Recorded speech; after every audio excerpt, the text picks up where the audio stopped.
The agenda for today will be looking at the purposes and structure and style, if you like, of an assessment system. And as Mel has said, it's the first of three, of a triptych, I guess you might say, of workshops. The second one will be looking, as we'll see later on, at the designing of assessment tools, and the third will be looking at implementing your assessment tools and your assessment systems more broadly. So I'm here as your facilitator. My background goes back a long way. I've been an auditor now probably for about 17 or 18 years. And prior to that, I was working as a consultant on competency-based training and assessment, and was involved very much in the development of training packages. And prior to that, I was working with the Department of Employment and Training. Prior to that, at Murdoch University, and I've come across a number of you in one stage or another in my career. But it does mean that I've had the opportunity to be a witness to the development of the competency-based approaches that are now embedded in our training packages and in our assessment processes and in our standards. So hopefully I can share with you some of those experiences. But as these are always evolving and always changing, we can also reflect a little on how things are moving forward. One of the lovely things about evolution and development is it becomes a stage for further evolution and development. So we never actually quite get there. What we are always is in a moving landscape, and it's important for us to know where we are, where we've been, and where we can head. Well, of course, I have objectives for today, and they are to bring to our focus the idea of assessment as part of an assessment system, and so we'll be looking at what assessment's about, what systems are about, how we build assessment systems, and what we need to think about when we are building those assessment systems. We have quite a few resources that we can draw on. So, of course, there's the standards for RTOs, for registered training organisations. There is a new compilation number 1 from 2017. So it's the 2015 version fundamentally. But there are now some small variations, particularly in terms of timing of the introduction of new requirements that is now part of the 2017 compilation. So if you haven't changed your version to the 2017 one, you need to get hold of that off the web. There is a user's guide that TAC has produced. The user's guide takes you through the standards, so standard by standard, clause by clause, and provides you with advice on what these standards and clauses mean, and gives some suggestions about how you might ensure that you comply with them. And then there are a set of TAC fact sheets. This is not the full set, but this is a set that I've brought along today that you would be hopefully familiar with. But if you haven't had a chance to look at them recently, there's one on assessment. There's one on assessment validation, there's one on industry engagement, and it comes back to your point really, and that is how do we ensure that we understand and interpret the language of units of competency correctly, and one of the ways we do that is through industry engagement. And if we've just left industry, we're probably pretty au fait with what industry is asking for, but if it's some time since we left industry in terms of being the doer, if you like, in the industry, then we need to make sure that we sustain our industry connections, because we've got to keep ourselves up to date with what industry is asking for. There's one on vocational competence and industry currency. I'll be with you in a moment, Yvette. One on vocational competence and industry currency, which is partly achieved through industry engagement, but looks at other aspects of how we make sure that we are appropriately prepared for that sort of interpretive process to which you referred. And there's one on the amount of training, and assessment is part of the amount of training that an organisation delivers. So our assessment systems have an impact on the amount of training. So there are quite a few TAC fact sheets that are relevant. Yvette, you have a question from online? Yeah, so Libby Calabro, and I do apologise if I've not said that correctly, is interested in knowing how to effectively assess a new unit when no one has the certification, i.e. the chicken before the egg scenario. Okay, so we are looking at concepts such as equivalence, and we are looking at concepts of establishing that a person has equivalent competence. And I must say I overheard a bit of a discussion about this before we started, and the point, of course, is that there's always going to be that circumstance where something new comes into being. Nobody has that qualification, except for the fact that if it's come into being, it's because somebody's doing it. In other words, in the world of vocational education and training, all our units of competency and all our qualifications are a reflection of industry's needs. In other words, it's happening within industry already. So there must be people within that industry who indeed have that competence. The competency is derived from an understanding of what's happening in industry. So it's possible to establish, if you like, a ground which says, well, we can review your background, your experience, your activities, related qualifications and the like an RPL process to establish that you are fit to deliver and assess. It doesn't mean you have the qualification, but it does mean that you're fit to deliver and assess. And later on, you could do the qualification. But then you would have to go through an assessment process that complied with formal assessment requirements. Now, I need to stress that today we're talking about assessment with a capital A. That is the way in which you assess people, rather than the establishment of equivalence, which is a kind of assessment, but it doesn't lead to the awarding of a certificate.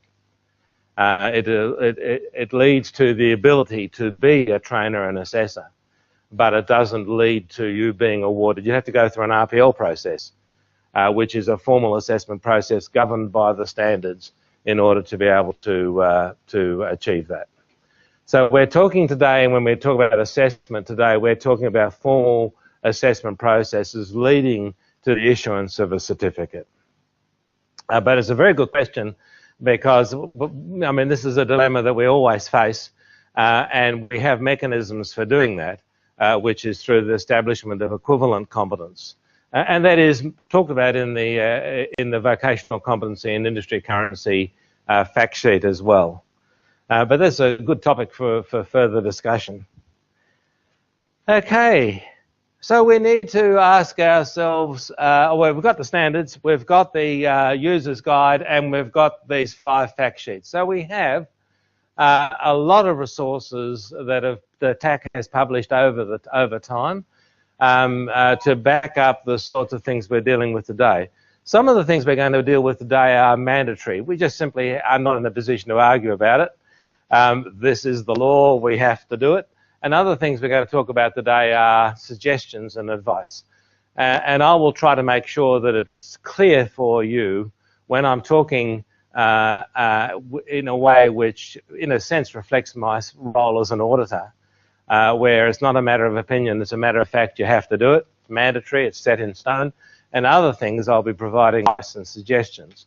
And that's part of the way in which an assessment system works. It's made up of components that are mandatory and of other parts which are very much tailored to your RTO and the way you want to work and your background and the needs and nature of your clients and the like.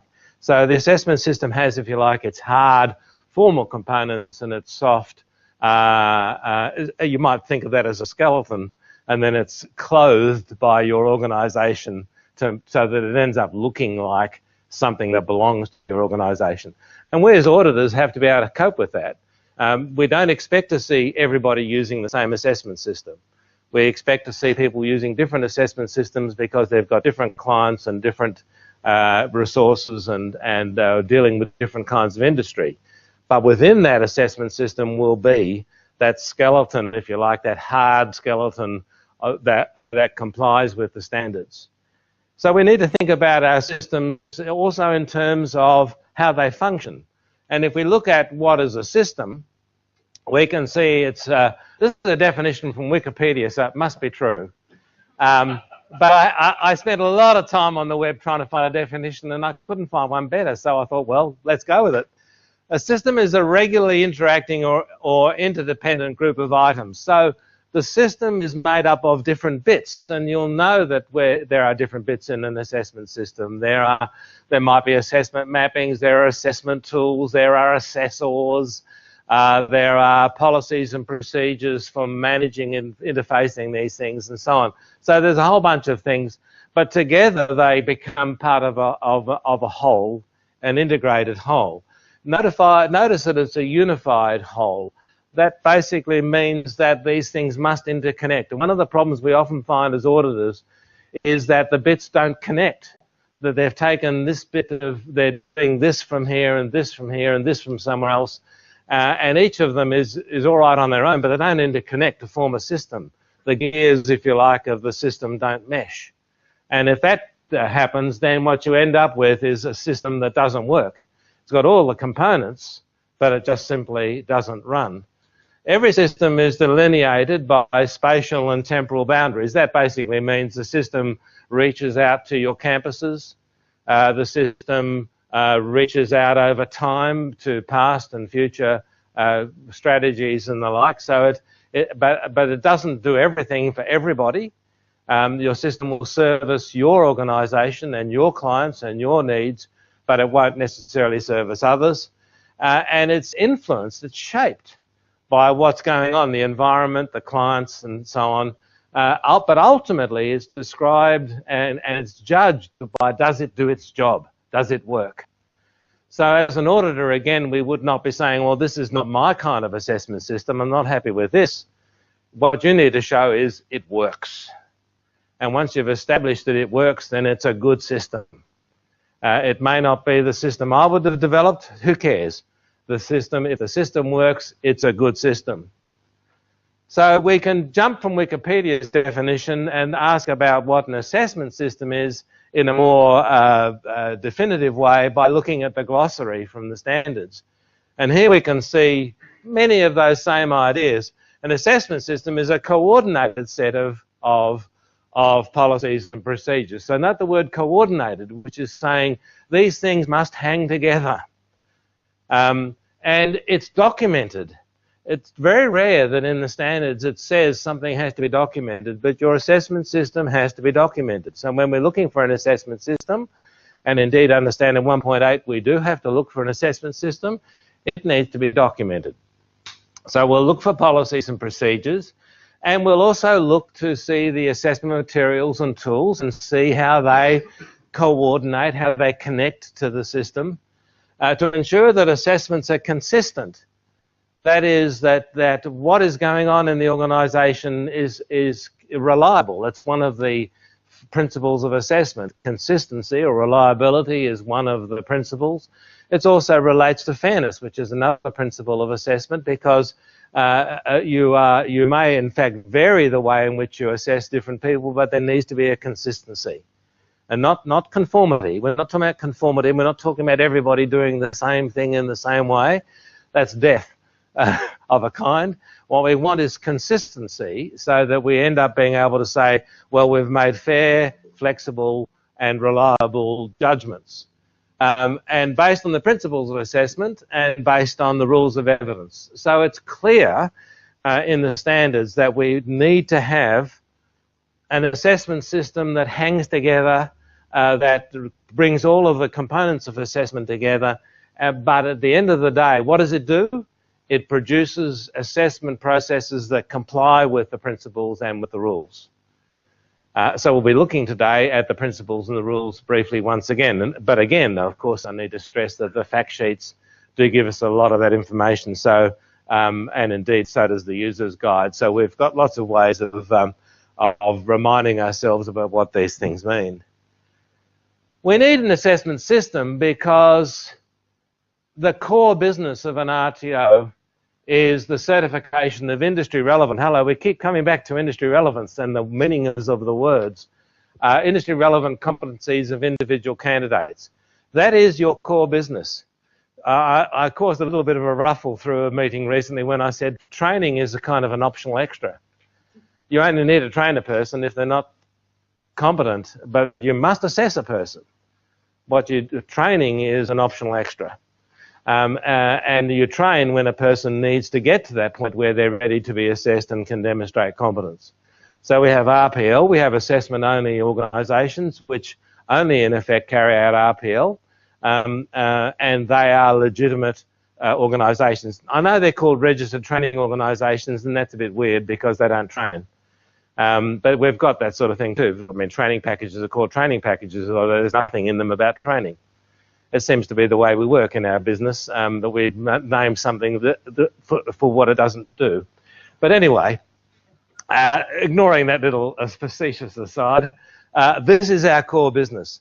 And we must be sure that this certification is good. So it must be based on a judgment of competency made by a qualified assessor. That is, assessments that are done by people who are not qualified, who are not capable of making those judgments, are meaningless. They're a waste of time. And industry will not be happy with the outcome, and we can cause danger and risk. And so the qualified assessors are crucial. Thirdly, the judgment that they're making must be valid, reliable, fair and flexible, and these are the principles of assessment. We'll come back to these, but you can see how key these ideas are. There's not just any old judgment, it's not just an opinion of an expert, but this opinion must be managed in such a way that you are valid and you're reliable and you're flexible and you're fair. But the judgment must be evidence-based, and one of the things we are very focused on in our game is acceptive evidence. As auditors, we look for evidence, and as assessors, you look for evidence, and that evidence itself must meet rules. And the evidence itself must be valid, that is relevant to the requirements, sufficient, current, and authentic. And if we meet all these things, if our assessment systems do these things, then we will be able to be accountable for and confident in the judgments that we make and the certificates we issue. But we are very different to other fields. In the training sector, these conditions relate to us in a very powerful way. And we are legally accountable for the judgments we make when we declare a person to be competent. And if we've made this judgment wrongly, then we can find ourselves facing litigation, because it could lead to a death or an injury or loss of productivity or damage to equipment or harm to a client. All sorts of things can flow from us making the wrong judgment. Now, it would be dangerous if we didn't have behind us all these requirements, that is, qualified assessors and well-defined standards and shared understandings. Yes, sir. The microphone is on its way. Good morning, I'm Paul. In simple terms, when a learner signs on to the RTO, they're signing a contract. If we don't fulfill the framework of assessment, aren't we just in breach of the contract? Well, we are, but the thing about it is that the contract, the person is making the assumption when they sign the contract that you're a fit organisation, that you are going to follow the sorts of procedures. And so many organisations include on their websites information about their policies and procedures for assessment. And it's not a bad thing, because in a sense the person in signing up to you is making assumptions about that your systems are fit for purpose. Like when you buy a fridge, you expect that what it'll do is what fridges are supposed to do. So they are making that assumption. Your problem is always going to be that if you are lazy or careless about your assessment processes, your students may not be aware of that, or they might even be quite comfortable with that. So they may not in fact complain. The complaint will come when they go out into the workplace and they are then not fit for service, not fit for function. And so the contract that you have with a student is to provide the services that you declare are the services you're going to provide. The student may accept that, even though those services are substandard.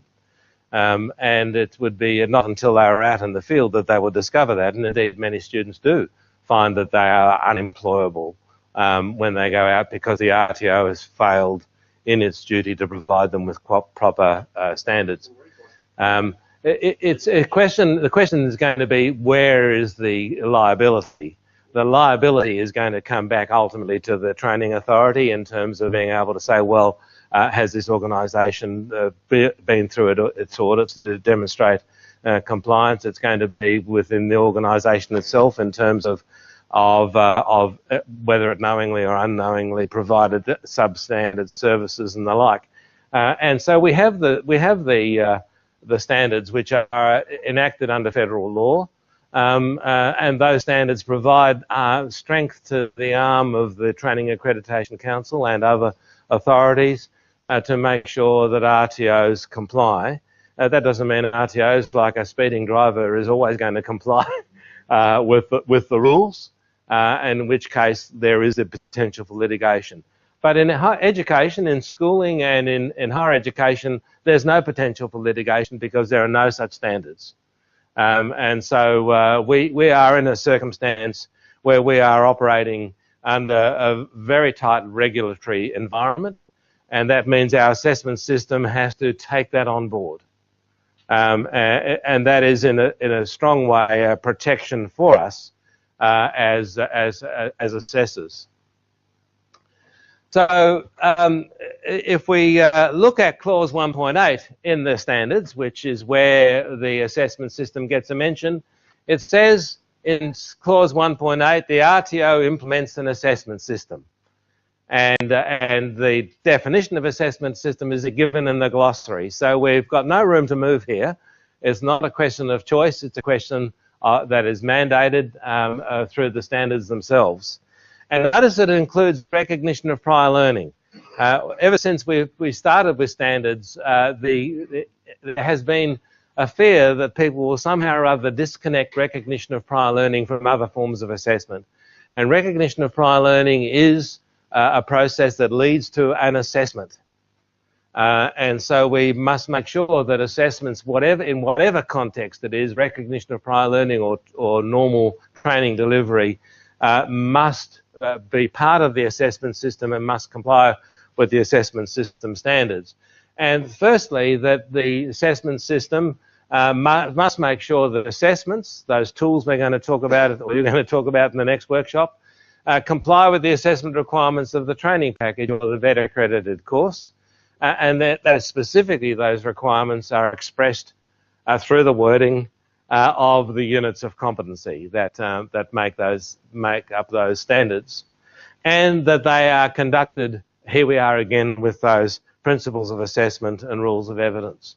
So the assessment system has a function. We knew that before because that's the definition of an assessment of a system. It serves to achieve these outcomes. So our assessment system we're going to look at says, well, how can we make sure that these outcomes are achieved? What machinery do we need to create in our organisation for these things to happen? And it's going to be operating within a context. We have to ask, well, what are the forces that influence us in terms of how we build our system?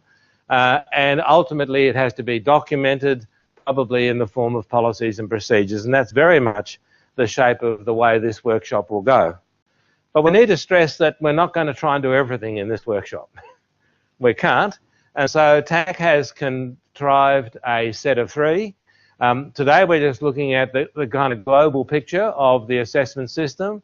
The next one you'll be looking at the nitty-gritty of designing assessment tools, and you'll be back into that issue of how you interpret units of competency in a big way in that workshop. It'll be not so much an issue today. Today we'll be asking what sort of framework do you establish so that you can do that interpretive process. But the next workshop will be looking very much more closely at how do you unpack a unit of competency. How do you, dare I say it, read the minds of the writers? You may not want to read their minds, but that's our job. Our job is to make sure that, their job is to make sure we have a uniform understanding, and our job is to try to capture that shared understanding, because at the end of the day, our assessment processes have to be nationally consistent. These are national standards, and there needs to be national consistency. And then part 3 looks at assessment in practice. And there I would imagine we're going to look at things like how you manage the actual assessment events, how you manage the decision making or the judgments. Now your assessment systems are going to have to touch on that as well. So your assessment system is going to need to have policies and procedures on how assessments are conducted, how data is managed, how judgments are made. And so some of the questions are quite sophisticated and some of them are fairly mechanical and clerical, but they all need to be there because at the end of the day, we can't afford to make mistakes when it comes to this. Our assessment systems have to be safe and relatively foolproof. So our workshop today is we're going to start looking at the mandatory requirements for assessment, which are just simply unavoidable within our assessment system. And in lots of ways, when it comes to policies and procedures, all we can really do is recite the standards because we really don't have any choice. So quite often you'll say an assessment policy or procedure will simply cite what is required, which is a way of reminding the reader that this is not debatable, this is not arguable, this is what must happen. So we'll look at the mandatory. Then we'll look at the fact that we have to make choices. We clothe this skeleton now and we build around those requirements and we make choices based on influences such as our clients and such as the industry and such as the resources we have available. So we then need to think about how we plan our assessment systems and strategies, and then how we document them, and we've got a couple of activities that will look at these ideas, and then finally how we validate our assessment systems, because at the end of the day we need to ask ourselves the question, well, we've built this machinery, does it work? Could we make this machine more efficient? Can we cope with change and evolution? Is our machine serving ourselves now and will it serve us in the future? So we need to validate, review and improve our assessment systems, and that's where we're going today. So there are various non-negotiable components. These are set in stone. You have no choice on the matter. The first is that we must comply with units of competency, and we'll come and have a brief look at what they are in a moment and what they have to say. Secondly, that we must be engaged in competency-based assessment. Assessment is defined in the glossary in unambiguous terms that it's competency-based, it's based on evidence, it leads to a judgment using that evidence, much as the slide said before. And so we are a competency-based, evidence-based system for assessment. And thirdly, we must comply with the standards for RTOs. Now, there's a bit of interplay between these things. The standards for RTOs talk about, obviously, about competencies and talk about competency-based assessment. But the standards for RTOs say a great deal about assessment. They may not mention the word every time, but as you'll see shortly, the standards for RTOs really are talking very substantially about the assessment context. Libby, I know, is also talking about training, but interestingly enough, training gets only a very small mention in the standards. Assessment is almost everywhere you look, and that's because I'm an assessor and that's all I ever see. But it is a fact that the training is still that adjunct function, whereas assessment is a core function. It is the reason that we exist as RTOs, is so we can assess and certificate people to say that they've met industry standards in terms of competencies. So let's look at the concept of competency. The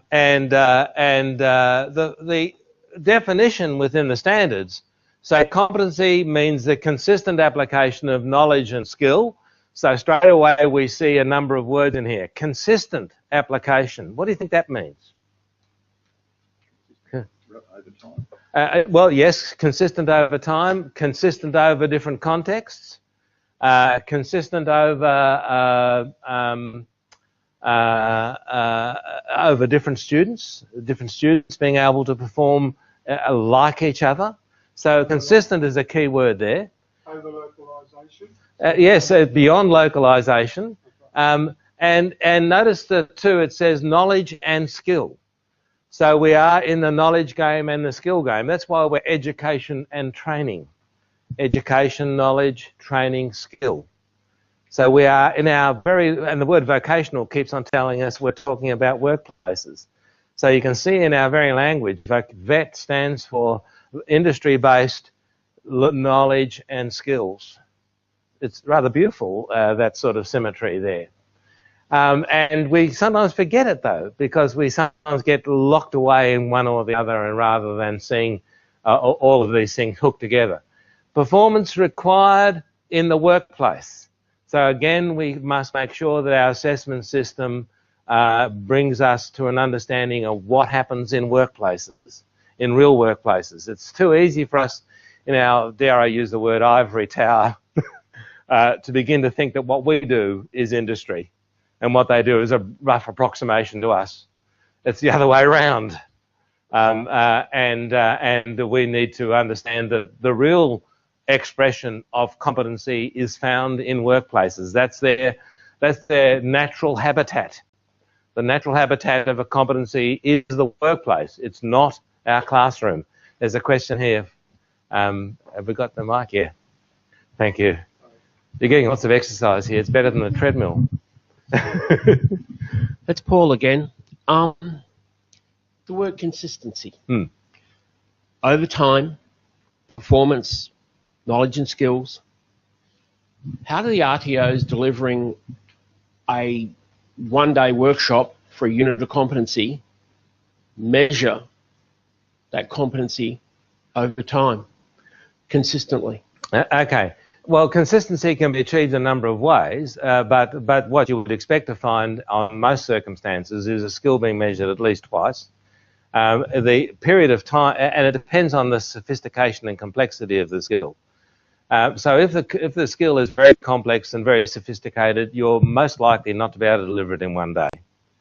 But if the skill is fairly straightforward and uncomplicated, then it's quite reasonable for you to be able to say, well, I need to see 2 different demonstrations of a particular skill. I need to see it with different equipment, maybe with different materials, in a slightly different landscape, to meet slightly different client needs. And that will give me a sense of consistency. We can also encourage consistency and transfer through the knowing side of things, through training of through the knowledge component. And so what we can't obviously cover every kind of workplace, every kind of situation in actual practice. We're always limited by time and we're limited by context. But when it comes to knowledge, we're not limited by time and context. We can talk about the past, we can talk about the future, and we can talk about the present, and we can talk about a range of different contexts, a number of expressions and so on. So that we think of consistency and transfer as a combination of knowing and doing. We can check the doing by having multiple assessments of the skill, and we can check the knowing by expanding the knowledge beyond this particular environment. Where in a sense, it's a bit like testing a box of matches. We don't know if the matches are all good until we've burnt every match. We don't want to do that, so we take a sample, and if we are getting consistent responses from that sample, we make presumptions about the rest, and we stop testing and start using. And so, but part of the validation that you need to do is, through engagement with the industry, is to find out whether or not your predictions and your determinations through your assessment system were accurate. And if they're not, you might have to say, well, we can't do this in a day. We can't deliver this in a day. It's just not possible. And this is a big national debate right now. The question of how much time is needed for the acquisition of specific skills. And it is true that the sort of natural forces of enterprise are to reduce the time more and more to make you more competitive. There always is going to be a point at which you cease being competitive because you are now incompetent in your delivery. So we have to ask this question again. It's a very good question. And that is, how much assessment do we need to make before we can say with confidence that this person truly is capable of performing consistently over time and in a range of contexts. But we also need to engineer our systems to enhance that quality.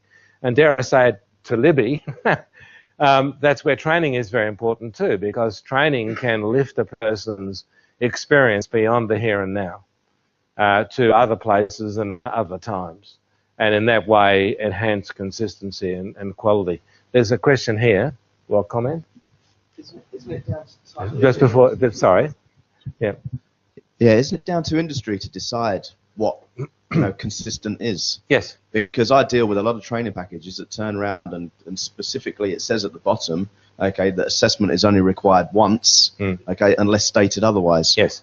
And that is basically industry saying to us, well, we're prepared to carry some of the responsibility once a person's employed with this qualification to induct them into our organisation to review their readiness and if necessary, finish off the training. So what we're saying is, industry, you tell us what you want and we'll provide it to you. And if industry says a one-shot assessment is enough, then the issue of consistency within the context of that standard is easy to meet. We would say as assessors that that in terms of the definition of competency, which does talk about transfer to new situation and environments, that you need to assess at least twice, because how can you make a judgment that the person is capable of transferring this skill to a different context unless you actually assess them in two different contexts? So the idea of, and we need to think a little bit about, I can sort of do this graphically. I don't know whether this will come up all right online. Okay. That we can look at, say, if this was the criterion for performance. Now, I do immediately acknowledge that you can't draw a graph like this for competency because competencies are multidimensional. But just think of this conceptually. We start training a person who might start from scratch or might start from somewhere else, but there's a curve which will take them above criterion, and we carry out an assessment. We'll call that assessment 1. I'm always a bit like World War I, isn't it? Do you know there's another one coming as soon as it's called 1? But we carry out an assessment, and we can say, yes, this person is above criterion. Our problem is what's going to happen beyond that time, and indeed what could happen is that the curve could drop below criterion for all sorts of reasons. If we carry out a second assessment, and if it's known to the person that there's going to be a second assessment, then what will happen is that the curve will be sustained and the decay might still be there, but it'll be less of a decay. So a second assessment produces better results in terms of retention, and if we vary the context so that these are not, the A2 is not just a repeat of A1, then we can also encourage transfer. So what's going to happen if the second assessment is incredibly valuable because it tells the person, learn this stuff meaningfully. Don't just learn this stuff by rote. Learn this stuff meaningfully because you're going to have to do it again. Retain this stuff. Put it in your long-term memory, not your short-term memory. So your assessment, this is down to an assessment system. It's an assessment system saying we're going to assess twice because it has tremendous benefits for the quality of learning. Enhances transfer, enhances retention, gives us some indication of consistency. Some indication, not perfect, but some indication of consistency. In fact, the second assessment is so good, so valuable, that some people say that's all we should do, this is the second one. I'm sorry, it doesn't work. It's a bit like the bumper sticker which says, if I'd known grandchildren were so much fun, I would have had them first. The truth is that it's the combination of two assessments. And here I'm talking about the skills. Two assessments of the skills where we vary the conditions, where we vary the materials, we vary the context, and because these are spread out over a period of time, here we also, which may not be a big span of time, it might be only a couple of hours, or it could be a bit long, it could be longer, but we actually encourage retention. So it does mean that you get this tremendous value from a second assessment. So that's the sort of decision an assessment system might need to make. It might be true that the standard says at least once, But when you start thinking about your assessment system, you might say, well, we'll meet that criterion, yes. But let's ask ourselves, what could our assessment system do that would make it better, that would give us more confidence in our judgment? So we might then say, well, yes, we can do it once and comply with the standards, but we're going to build an assessment system which does it twice and contrive it so that it'll do it. Now, I will come to you in a second, but Yvette had her hand up first. I actually have two questions from online, so maybe we can split it between us. So the first one is from Central Regional TAFE, which is a team up there. Where the unit states assess skills once, surely the RTO and assessors can decide to assess more than once to ensure consistency. Absolutely, which is what I'm saying here. So that becomes an issue for your assessment system and your assessment policy and your professionalism. But we as auditors would not say, oh, you must do it twice. We would say it would be desirable to do it twice, but you're compliant with the standards. So we would talk about compliance because we're talking about the hardcore must-do stuff. But we can go beyond that, and that's where later on we're going to look at the sort of choices you make. And this would be a choice that you make to go beyond that to improve the... now, are we splitting this, or are you going to ask a second question? Mel said she run down one. So I've got one more question. I apologise at the front there. Yeah. So this is from Libby again. When mapping, what is the rule of thumb for assessment evidence, i.e. minimum of 2 pieces for each criteria? When do we risk over-assessment? Libby, I'm sorry, we are getting a bit into the next workshop because we're going to deal with mapping in more detail.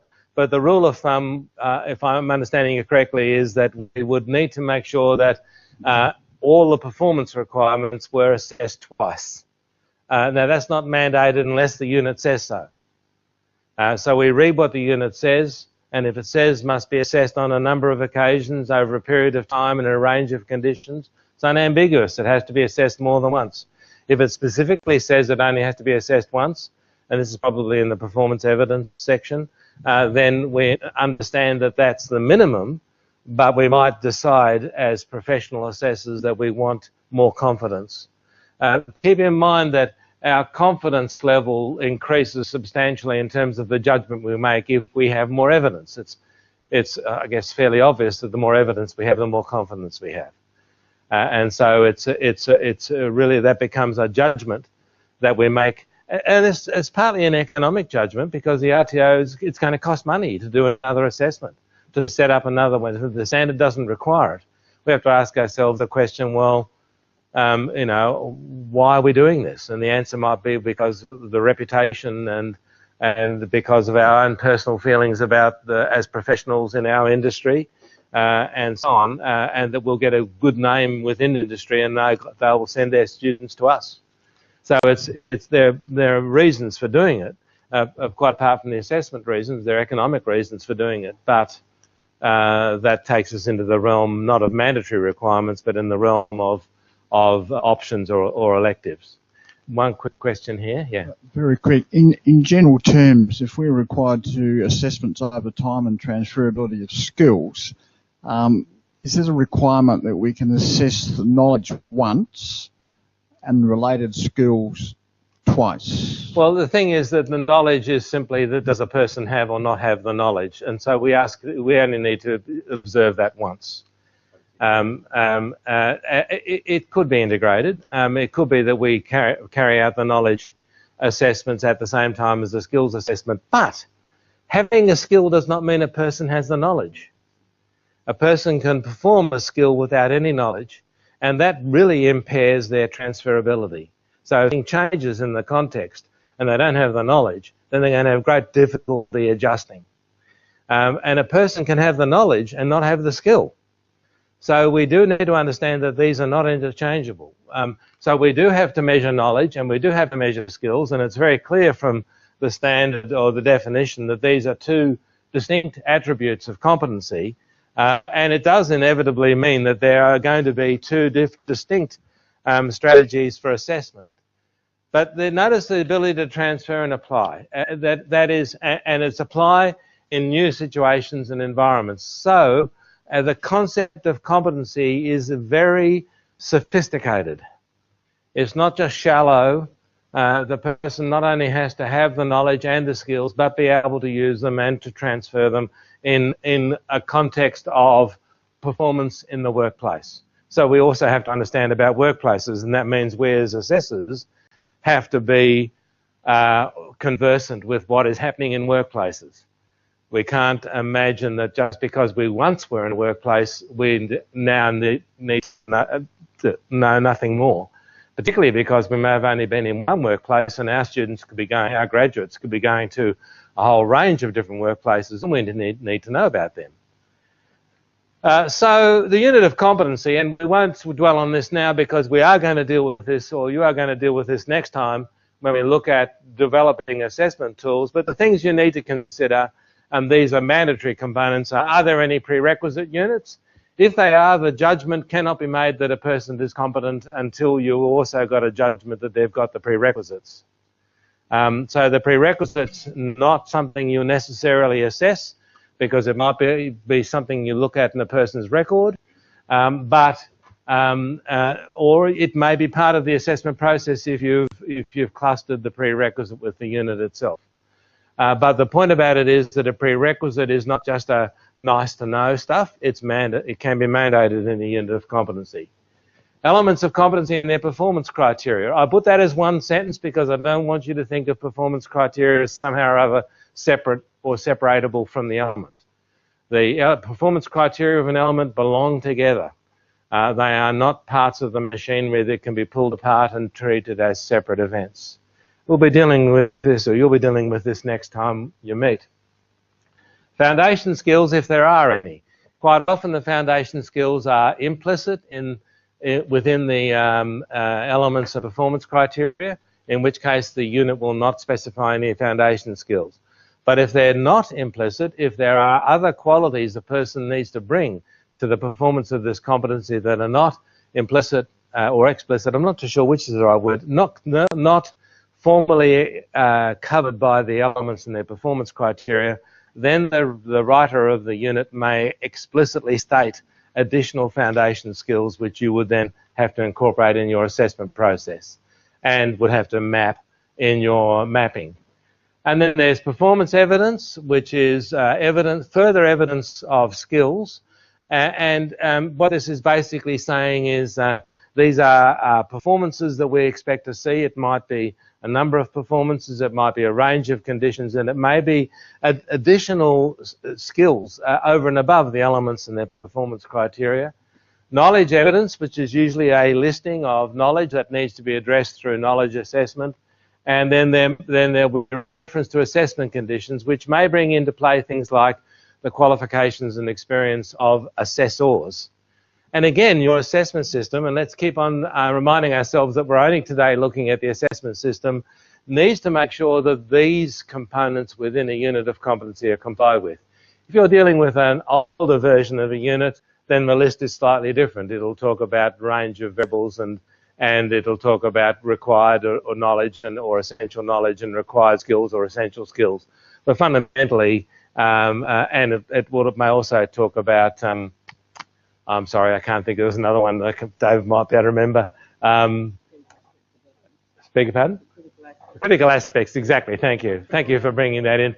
I've sort of been quietly shutting that out of my brain. Critical aspects. So there are other components, and so there's another kind of listing, which you'll see in the fact sheet because we cover both structures in the fact sheet. Yes, Yvette. Just one question from Kathy Downs online. If the unit of competency doesn't have any prerequisites, can we as an RTO ask for certain prerequisites to assist us in competency? That is a training question, but not an assessment question. I'm sorry, I'm doing it again, aren't I? But in other words, as trainers, you may say, well, we would like to have these prerequisites covered so that we can train more efficiently and effectively, so we can make some presumptions about the stepping off point of our class. But it won't have an assessment impact. In other words, if a person comes to you without those and still achieves the outcomes through your assessment processes, then they are competent. That's different to something that is declared as a prerequisite. They may well have achieved the competencies as defined by this unit, but if they haven't achieved the prerequisite, they are not yet competent because the prerequisite is a mandatory requirement. So what you're talking about is is a choice made by an RTO to pre-select, if you like, its clients so that it can make the training process smoother and more coherent and more focused in that way. But that's just a choice you make. But it is not an assessment condition. Whereas in the if it is declared in the unit, now it becomes a part of the judgment of whether a person is or is not competent. And so that does make a difference in terms of meaning. When we look at competency-based assessment, we have to ask ourselves, how do we know a person is competent? How do we know, given the definition of a competency, that a person is competent? But they can perform the skills, yeah, they can do the job. So it's in effect, are they capable of doing what the unit of competency says? So what we are going to do is look for evidence that reflects their knowledge and skills. Notice the word evidence is key here. That is not just, I remember dealing with an RTO where they didn't have any assessment tools, and I said, well, how do you judge them to be competent? He says, I've been working in the area for 30 years, I just know. And you sort of think, well, that's awfully dangerous because your just knowing could be influenced by all sorts of things. It needs to be evidence-based. Where is the evidence that this person is actually competent? It imposes a very rigorous demand, and so we have to build assessment tools that generate evidence. That doesn't mean that we can't accept other evidence. It does. We are still the principles of flexibility and fairness. We are able to accept other evidence than that which we contrived through our assessment tools. But nonetheless, it has to be evidence. It can't be just a feeling. It can't be just I know. That evidence of knowledge can be found in answers to questions. It's jolly simple. How do we know a person knows something? We ask a question and they give us an answer. It's dead simple. And how do we know that they've got a skill? Well, they do something. They perform a task. It might be a mental task. It might be a hand skill. Whatever kind of task we're asking them to do, we ask them to perform tasks. So straight away we understand that there are, at least in our assessment system, going to be two different kinds of assessments. One is going to be measuring knowledge and the other is going to be measuring skills. And they could be intermingled. We could ask questions while a person's performing a skill. But we might ask a question that has nothing to do with the context in which they're placed. If I was dealing with a different kind of radiator, what would you do differently? We can ask questions that go beyond what they're doing. And that is part of the notion that that knowledge encourages transfer and extension beyond the here and now. So these don't have to be separate assessment events, but they are different assessment strategies that we're using between the two. So our assessment system is going to need to make sure that we build assessment processes for knowledge and assessment processes for skills. That's very much the topic of next time. Competency-based assessment is gathering evidence. Our assessment system is going to look at who can gather evidence and how we gather evidence and what tools we use to gather evidence that we then use to make judgments. And so our assessment system has to be who can make judgments and how are those judgments made, how is evidence managed so a judgment can be reached against those national competency standards. So our system has to ask the question, how do we make sure that our evidence is related to the national standards? How do we make sure that our judgments are related to the national standards? So fundamentally, our competency-based assessment system is going to have to make sure that these mechanisms operate effectively. To help us do that, we have the standards for RTOs. The standards for RTOs are riddled with requirements for assessment. If you just look at Standard 1, I don't think we need to go through this in detail. You can do so yourselves. But it's actually hard to find a clause in Standard 1 that isn't related to assessment in one way or another. And so we have in Clause 1 a story writ bold in the standards about what is necessary for assessment and our assessment system. So our assessment system is going to have to be constructed, and our policies and procedures are going to have to be constructed to make sure that we don't fall foul of any of these standards. Yes, Libby, training is in there too, but but it's not in all of those clauses. Nonetheless, it's written through it as well. So if we're writing a training policy, then we would need to make sure that we were complying with these standards in the same sort of way. But there's more. So that if we look at Standard 2, there are issues about quality assurance when it comes to our assessment processes and the assessment processes that might be being delivered by third parties. Certification, Standard 3.1 basically says you can't issue a certificate unless a person's being assessed as competent. Then you say, well, what does that mean? You go back to Standard 1, and this is what being assessed as competent means. And then you end up in the glossary where it talks about what it is to be competent, what it is to be an assessor, what it is to carry out assessment, what an assessment system is. So that you can see that just, 3.1 triggers this cascade of requirements. Information for clients about how they're going to be assessed. So when you sign them up, it is a contractual arrangement. So this contractual arrangement, they need to be clear as to what your expectations are in terms of assessment. And of course, if you have particularly have things like reasonable adjustment at play, then the information has to be very formally acknowledged by all parties, because reasonable adjustment is a major exercise that will enable you to meet the needs of that individual, and it needs to be nailed down very much in a contractual form. Appeals, as distinct from grievances, relate specifically to assessment and how a person appeals against a judgment or a process that led to the judgment that is leads to the denial of a certificate, or sometimes a person, but rarely, might appeal against the award of one.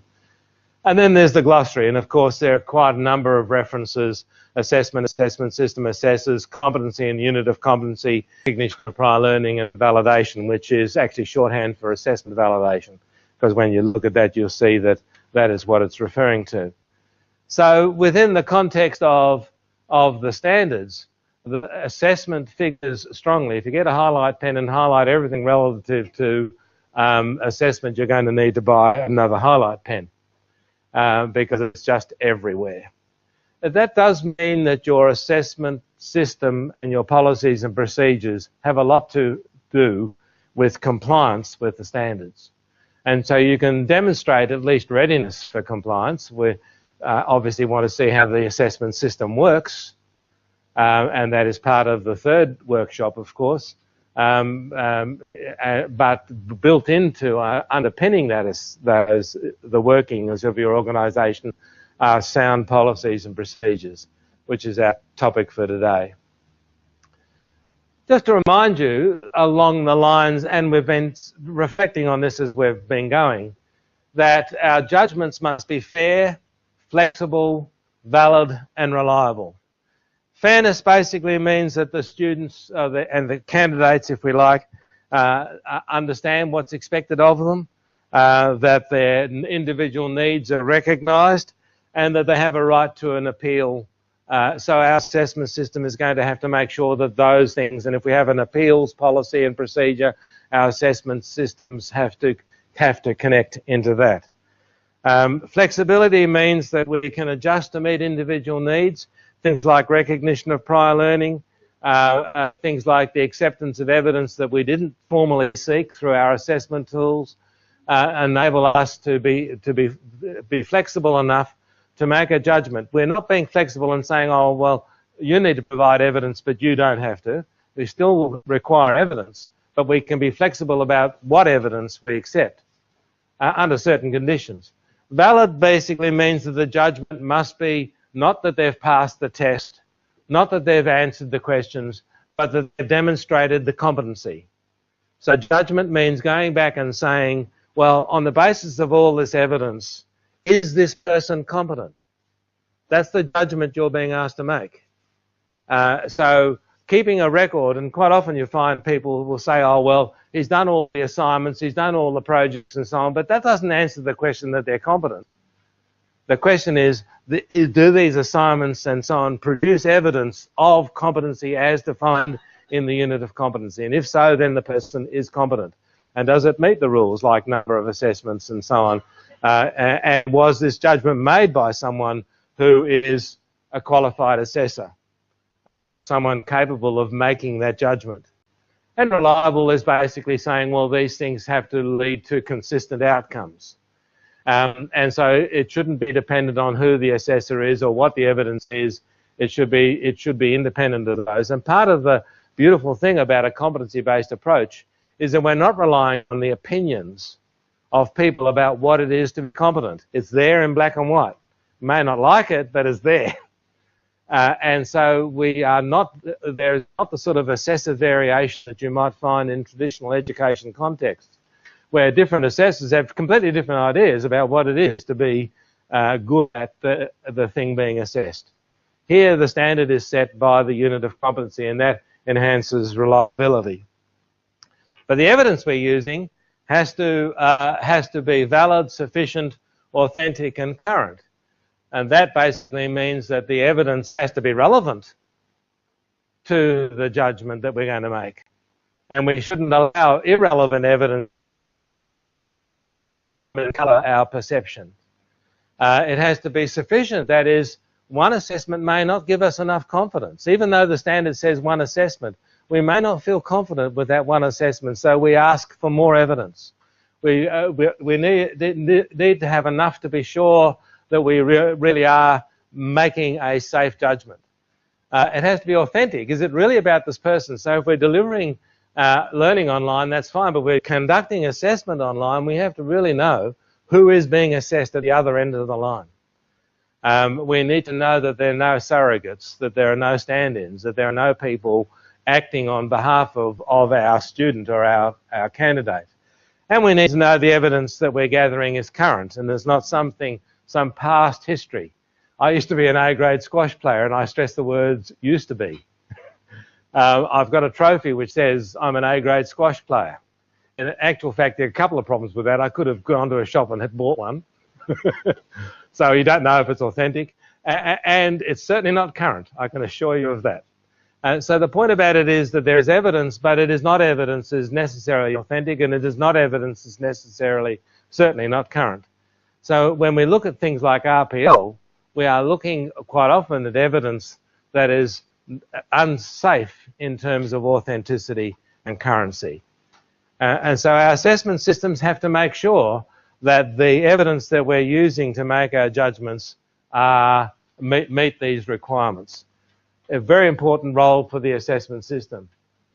But we also have to make sure that an assessment system is being managed and driven by people who are fit to do that job. And so we have assessor requirements that our assessment system must make sure are complied with when it comes to the people making judgments and setting the assessment system up. So we have assessor skills that are required, and these are specified in the standards. We have you have to be vocationally competent. Clause 1.13 talks about the vocational competence. It's covered in the TAC fact sheet, but it basically means that you must have at least the equivalent competence to that which you are delivering.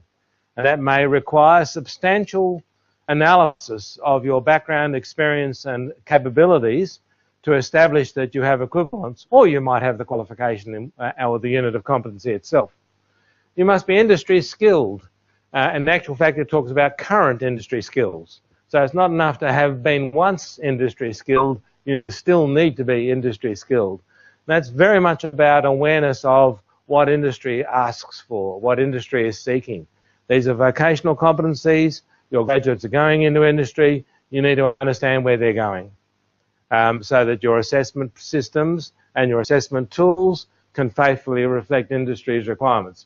And you need to keep all of these things up to date. Being here today is part of keeping up to date in terms of vet assessment, but you also need to participate in activities that enable you to develop your vocational and your industry skills. They need to be also kept up to date. Yes, sir. As a auditor, deciding current or currency of industry skills, how far back do you go? Currency means now. So the point about it really is it's interesting to know that you might have a grounding in the industry, but the question is, are you sustaining currency now through a range of strategies? Again, these are covered in the fact sheet, but they involve things like visiting industry, and of course, if you've got apprentices in your care, when you visit them, not only spend time looking at the apprentice, but look at the industry within which the apprentice is working. Look at the context. The building industry, spend a bit of time walking around the building site, looking at new construction methods, new construction materials, new construction processes. In other words, you don't just say, oh, well, this is the way it was. You now got to say, well, this is the way it is now. And sometimes the standards will have slipped and sometimes the standards will have gone up, but you need to know what is now required by industry. It might involve dealing with things on the web. We had a bloke down, I won't say where, but in the southwest who took his wife on a holiday visiting tips all around Australia. So that he could act, because he was training in waste management, and so he visited tips all around the place, because where he lived and where he worked, the tip did not manage hazardous waste, and yet he had to teach about hazardous waste. So he deliberately went to tips where hazardous waste was accepted. So what I'm getting at here is that he took industry skills to mean this: I need to know what is going on, because my graduates are not going to work at my local tip.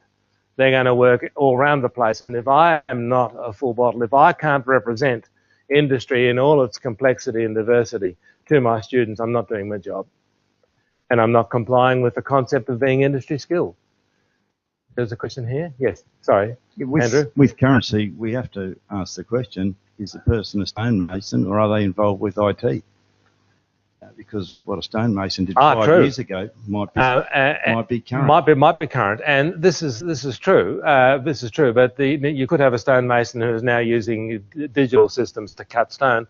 But it is true. I mean, IT is a classic example where the half-life of IT is about 6 months, in which case you need to be really on the ball to be called current. Other fields, currency is a slower process. What we're interested in as auditors, and I think, David, I'm saying this reasonably safely, is we want to look at the mechanisms you use to sustain currency. Those mechanisms and processes will have built into them an understanding that you bring from your industry about what sort of changes there are. Things do change in stonemasonry. And so, how are you keeping an eye on what's going on? With new, for example, I would imagine that there is probably digitally operated sawing machines for cutting stone, for facing and so on, and that there will be new kinds of mortars and new kinds of processes and new kinds of equipment for lifting the stone and so on, and maybe even new work practices. So are you up to date with this? I remember when I first started in this game in the 1980s, 90s, I think, we were looking at apprenticeship assessors, and one of them was assessing locksmiths, and he didn't know, and he hadn't realised that locks were electronic nowadays. And he was only training his students in key-operated locks. And yet when they got out in the world of work, they discovered that there were electronically operated locks. But he knew nothing about them. He actually said to me, the only thing I know about electricity is you can't see it and it hurts. Now, that's not a curriculum. So what you see there is a situation where, you might argue that locksmithing is slow-moving, but it wasn't. And he didn't know. And he hadn't any, mind you, unfortunately, in those days, we didn't have any standards to be able to say to him, you're no good, other than as an assessor, other than to say, we need to do something about this. And so competency-based training and assessment was born because assessment was so hazardous and so dangerous. Okay, so we now have a concept that there are assessors who develops assessment mapping, designs assessment tool, manages evidence gathering processes, and then collates evidence and makes the assessment judgment and reports the outcomes.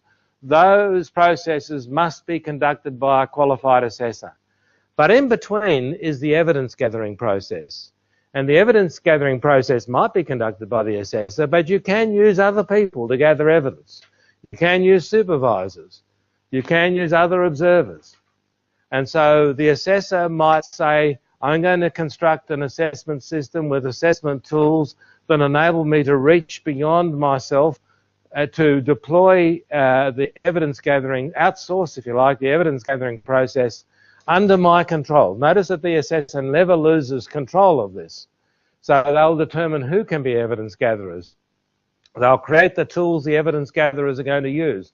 They'll monitor and ensure that the evidence gatherers are providing good evidence.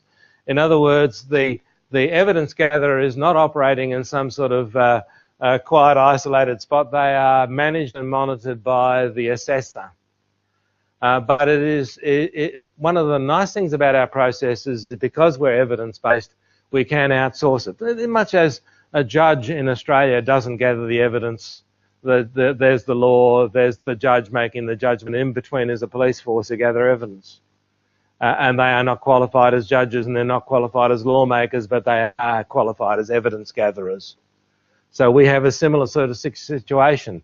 We have the standards that are laid down in the thing. We have a person who manages and sets up a system of gathering evidence, which may include people who are not qualified as assessors, but the judgment at the end is made by a qualified assessor who says, is this evidence I can trust, and what is the evidence telling me about this person's qualities. So we do have to build this into our assessment system. That is, our assessment system needs to talk about how we manage evidence gathering process. Who can be evidence gatherers? How do we manage them? Yvette. Yes, Libby's asked another question. Do the evidence gatherers need to hold assessment competencies? No, because then that would make them assessors. If they have, fabulous.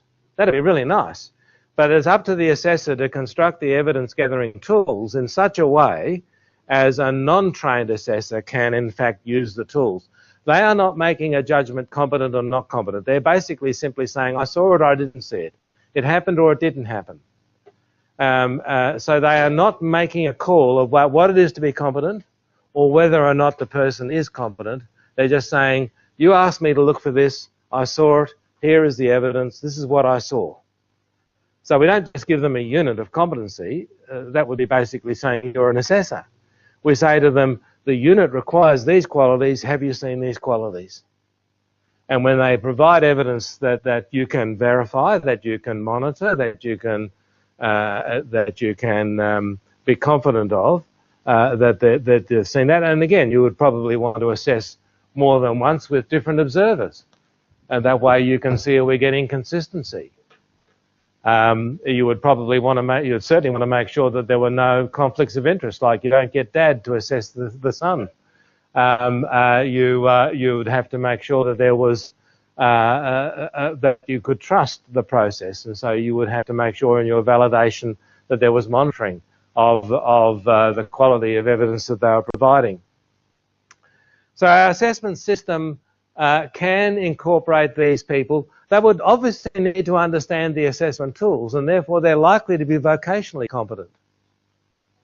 They're likely to be people who work in the industry or people who are engaged in some way with the industry. So we would expect them to be vocationally competent and industry skilled.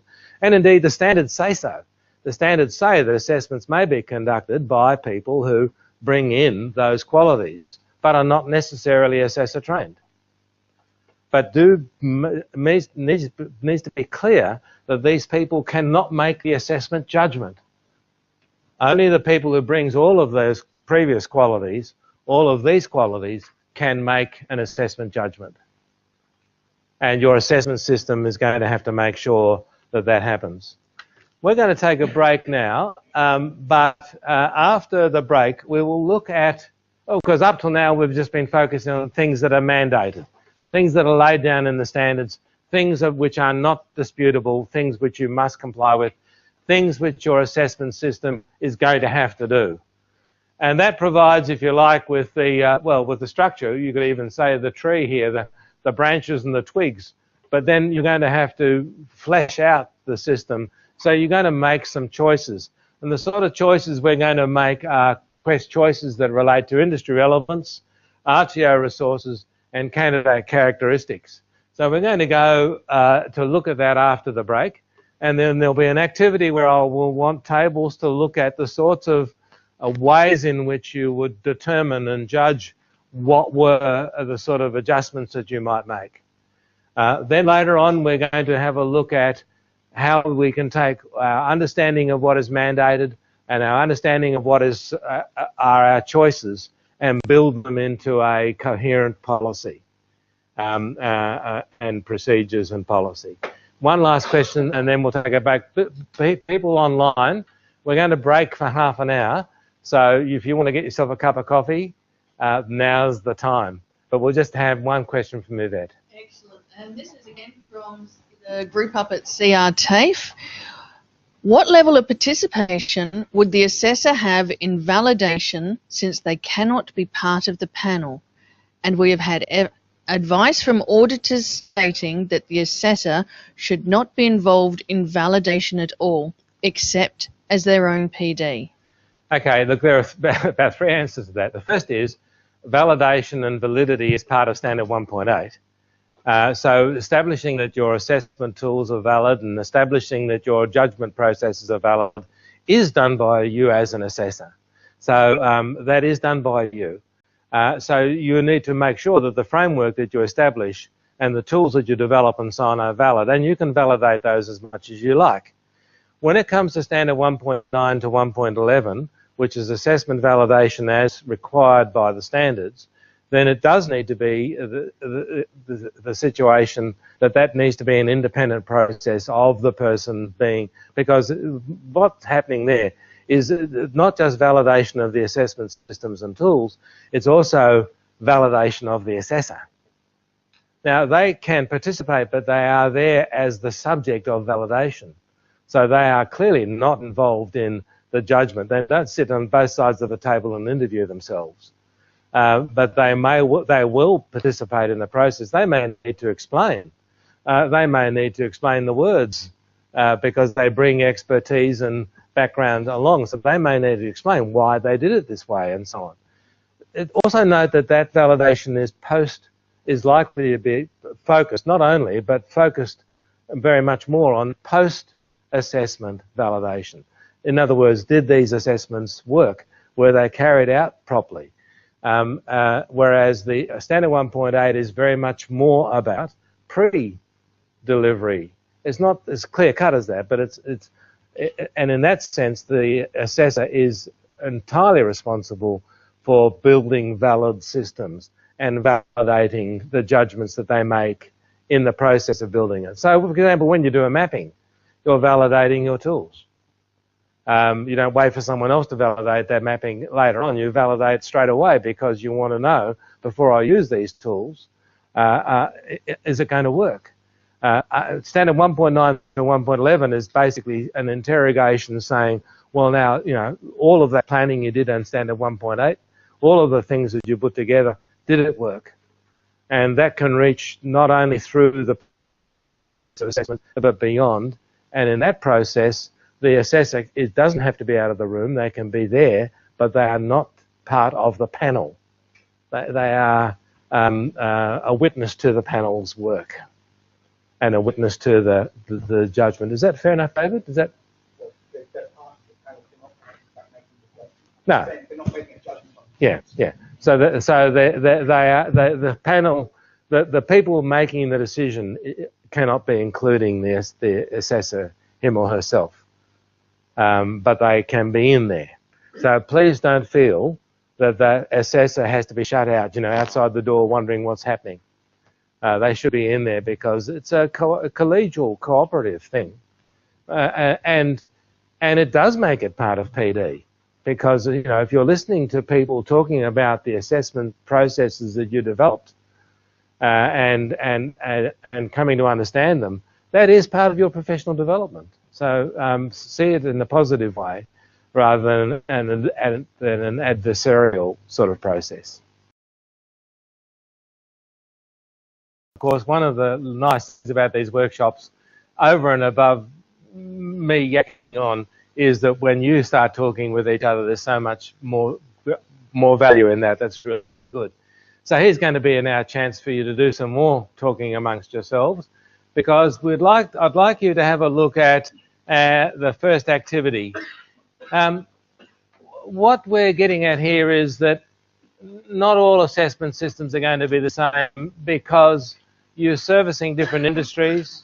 You as an RTO have different kinds of resources available to you, both within the RTO and outside in the community, and you also have different kinds of clients. And so some of your clients might be young or old, or working or not working, or inexperienced or experienced. And you are, as an RTO, and a lot of people don't realise this, are allowed to be selective. One of the questions that was asked earlier on was, can we have prerequisites that we introduce to training? And the answer is yes, because you can say, well, we're set up to train in a certain way for a certain client group, so we will be selective in the students we take. It's not so much the case of TAFEs. TAFEs are, being community organisations, are more likely to need to be able to cater for a wider range. But under the new arrangements of TAFE, where you have multiple campuses dealing with a region, it's quite possible that different TAFEs within, or different colleges or campuses within that TAFE might cater for different groups of people. It might be, so if you want that, then you need to go to Joondalup. If you want that, you need to go to Central. So that it is permissible for you to be selective, and so when it comes to candidates, not all candidate groups will be the same, and therefore not all assessment systems will be the same. And we as auditors, and now David's gone, I can speak freely. I was going to say that if I say David says, you know, it's it'll be his fault. But no, we as auditors are interested in how you've responded to your clients. So we're, you know, in terms of individual needs and rights and so on. So it's not that we're not expecting you to be all things to all people. We're expecting you to comply with industry and understand industry's requirements. I keep looking at you because you raised that question in the first place. We expect you to be understanding and responsive to students and their needs. And so, for example, with the reasonable adjustment, if you can say to a person who has a disability that requires some special consideration, if you can't provide a reasonable adjustment because it's too expensive or too difficult or whatever, you're entitled to say no. You're not breaking the law to say no. You must then say why you said no, and you must put it in writing. But if you under the Commonwealth law, if you say yes, then you must say what you're going to do and put it in writing. So that 3 years down the track, when this new extra resource is required, you can't say, oh, look, I'm sorry, but we haven't done that. You won't be able to do that unit. You won't be able to qualify. You have to make a commitment right from the start, and it's a legal contractual arrangement. So you need to be conscious of Commonwealth law and state law with relates to reasonable adjustment. So we're not stepping completely outside of the sort of legal world, but we are going into areas where you now have choice in your assessment system. So is there a question? Yes. There's a microphone coming for the people online. This is my friends up in TAFE. We often have students where English is their other language, as it's now called, and we struggle to give them assessments to the point where, dare I say it, sometimes they may be judged to be competent marginally. Am I allowed to hear this? No, you're not. No. We always sure that I can see your lips moving, but I can't hear the words. No. We are always certain that they are competent, but the effort required to get them over the line, in particular in relation to written and verbal communication skills, is probably excessive in relation to my time. So yeah, don't let me miss. No. And I would think it'd be very important, first of all, to say that is not an issue of reasonable adjustment. Reasonable adjustment only relates to a disability, and a disability does not include language skills. So the law which relates to disability relates to a very specific set of defined disabilities, and language literacy and numeracy are not. Sometimes language literacy and numeracy is affected by a disability, such as brain damage. But if we're just talking about a person who's come from a different culture or from a different language base, then we're not talking about reasonable adjustment, and they don't have a disability. They have a challenge, but they don't have a disability. So one of the questions we ask, and under the standards, under 1.7, it actually says, well, how do you cater for individual needs? Now, you can cater for individual needs by simply saying no. No, you can't do this course, but there would be an expectation, although for a very small RTO, they would probably outsource this expectation. There's an expectation that you would say, no, this is what you need to do first. So you could register or enroll in our English language classes. Or if you're a small RTO, you might direct them to the local TAFE where they could do, or the local school where they could do some English language courses. But when it comes to assessment, fundamentally you have to ask about the workplace. And we have had serious accidents in Western Australia that have been caused by RTOs, and I'm not colouring you by this brush, where RTOs have been, how can I put it, relaxed about the language requirements. And there have been deaths on sites where the workers did not know enough English to be able to deal with an emergency situation. They had been trained in circumstances where they had translators, and the translators were not there at the workplace. Because, in other words, there was the appearance of competence, there was not true competence. So you have to ask yourself the question, what does the workplace need? And you can train in a language other than English if the workplace, but you have to then state it on the certificate, because there could be a workplace that they could go to where the language other than English that they use is the language of the workplace. This is particularly true of overseas students. But if you are going to issue a national certificate without such a statement, then they have to be able to cope with the English required of a typical workplace. Hence, you need to know what English is required in a typical workplace. You need to have those industry skills, those current industry skills, what's required of workplaces now in terms of English. And you have to be very careful about two things here.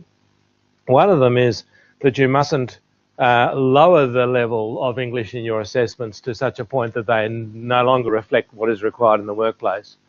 But nor must you raise the level of English in your delivery, for example, or your assessments above that what is required in the workplace. That would be also invalid.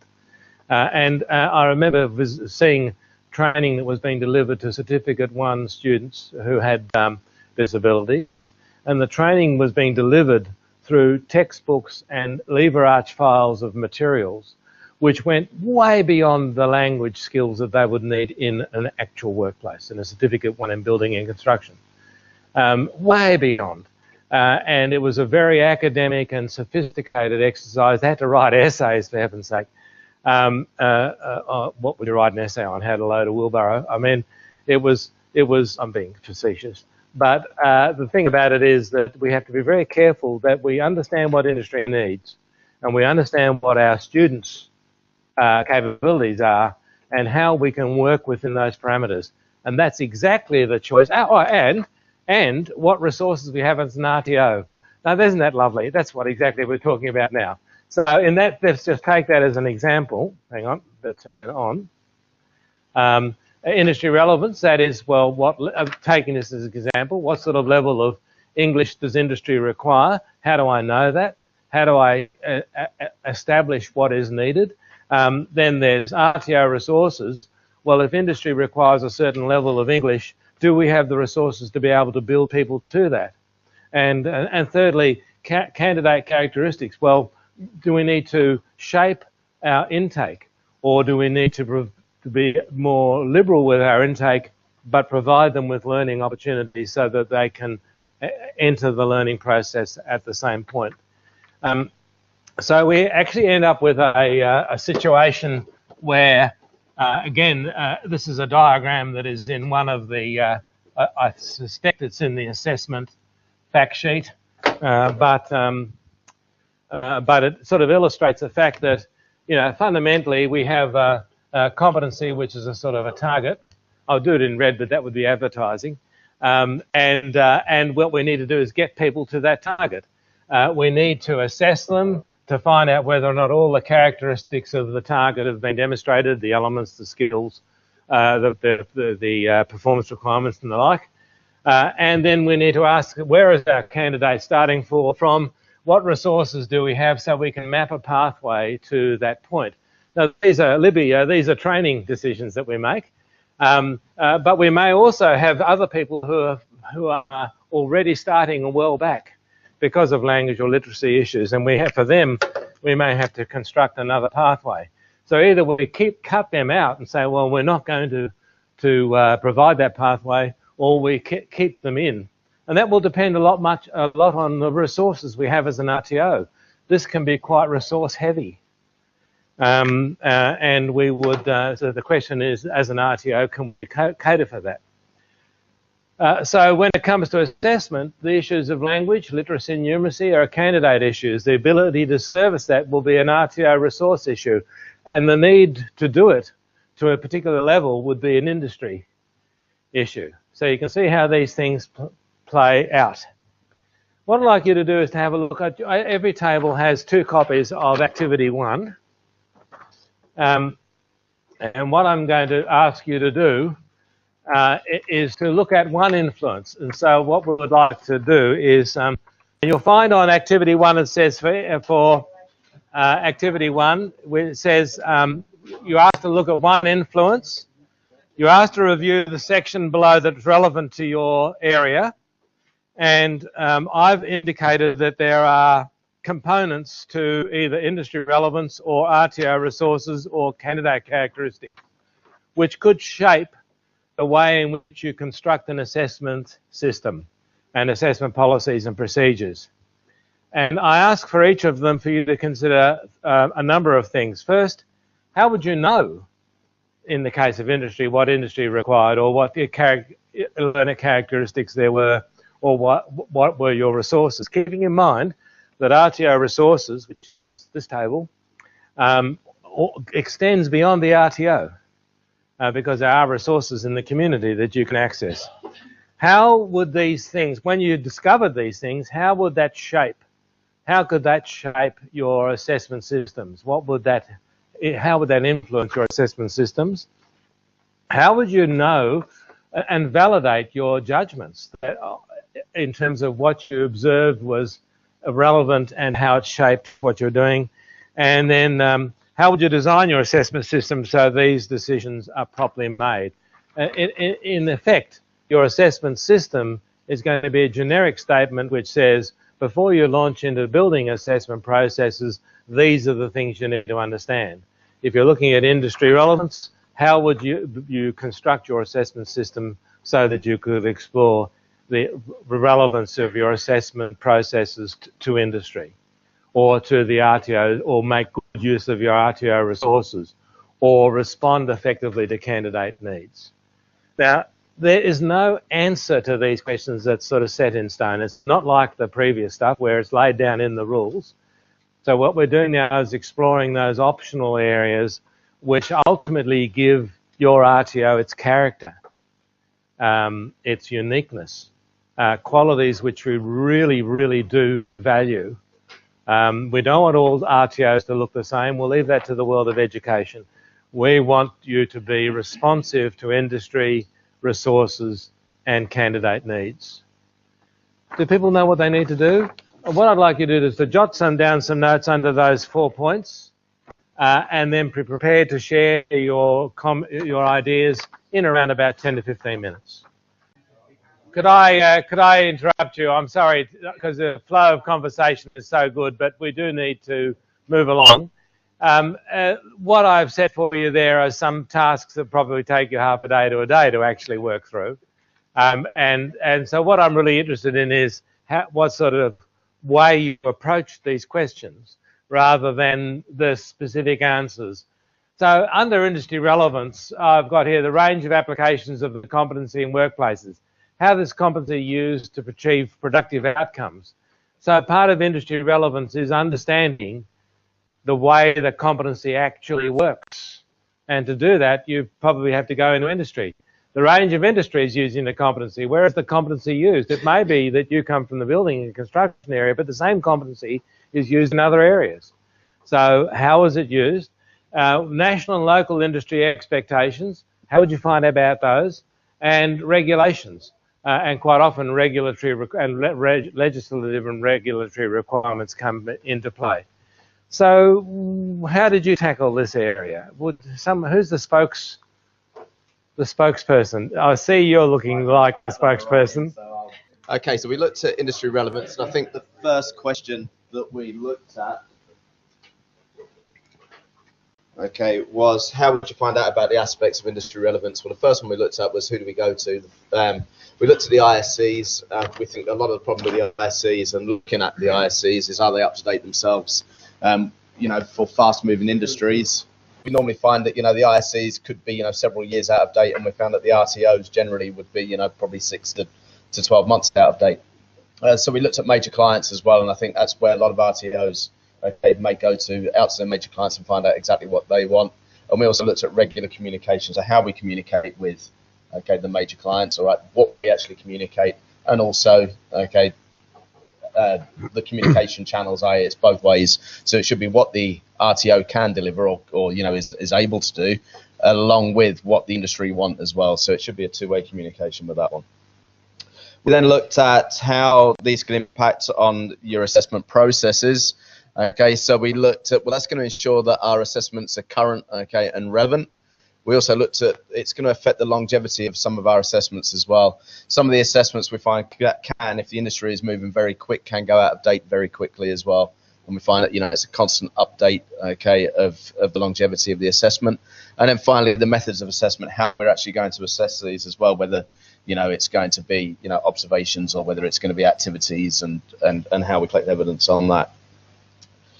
We then moved on to how could you confirm that you've responded appropriately to these aspects, okay, and that was through validation, and that's with industry and the RTO engagement, so actually looking at the assessments afterwards, going through the validation process on them and making sure, okay, that they're meeting what industry want, okay, and making sure we're continually delivering that. We also looked at getting feedback from learners and employers as well, okay, as one way to ensure that, you know, we're meeting those aspects.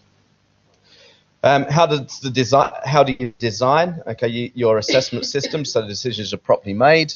Okay, I think the main one there was you validate your assessments, okay, against the standards. I think it's probably the easiest way of doing that. And then finally, it says there plus all of the above in a holistic manner. So making sure that you're actually doing all of those other elements there, okay, and that's how you do your design or for your system. Beautifully presented and put forward. It is. I might get feedback if I put that too close to my microphone. I'm going to do a FUM presentation there, but the ideas that you've got there really illustrate rather nicely how asking the question, what does industry want, does industry need, how do we respond to industry, can lead to a set of judgments and decisions that at the end of the day personalise your assessment system and make it unique to you. So thank you very much for that review on this table. Okay, now you guys are looking at RTO resources. I'm not going to hold up your piece of paper, but who would like to speak? Who would like to speak to that? From Australian Industry Training. We're all in agreement that it's fairly simple for us because there's a main document for all RTOs, which is your training and assessment strategy. So we felt in the documentation of that training and assessment strategy, you would go through a procedure of making sure that you address the cohort and the facilities, etc., that are required. So in essence, we would probably do site visits, depending, of course, on the training packages. A couple of us work in logistics and stevedoring and specialist areas, so we would need to visit the site and make sure we knew very clearly what each unit, the requirements of each unit of competency was, particularly when you get into high-risk work licenses, and that they have the facilities to support that, and then often there will be an audit document that you would use as evidence to make sure the facilities were able to accommodate that. Particularly for things like forklift, you need certain type of racking and an area to cover that off. Stephen works in a ballet school, which is very much around facilities, a little bit out of my area, not something I've done, but you would need stages and equipment to be involved in that. So most of our industries are fairly complex, and there's a lot of equipment and facilities involved. And we would have discussions often with the employers, because part of the evidence is really trying to accommodate real-time activities. If you're looking at transport and again stevedoring, which we do, we need to be aware that this loading, lashing and unloading of cargo and things, so I've really got to get involved fairly heavily with the employer to make sure we use their workplace documents. They will use training logbooks and all kinds of tools to make sure they align with the assessment tool that we're using, and we also embrace the use of industry experts and have lead assessors to sign off. So it's very much around the consultation with industry themselves and the clients we're working with the cohort as well, because sometimes we have Indigenous candidates and we've got to embrace their learning style and whether if they're school-based trainees, what their age groups. There's quite a few factors there to consider as well.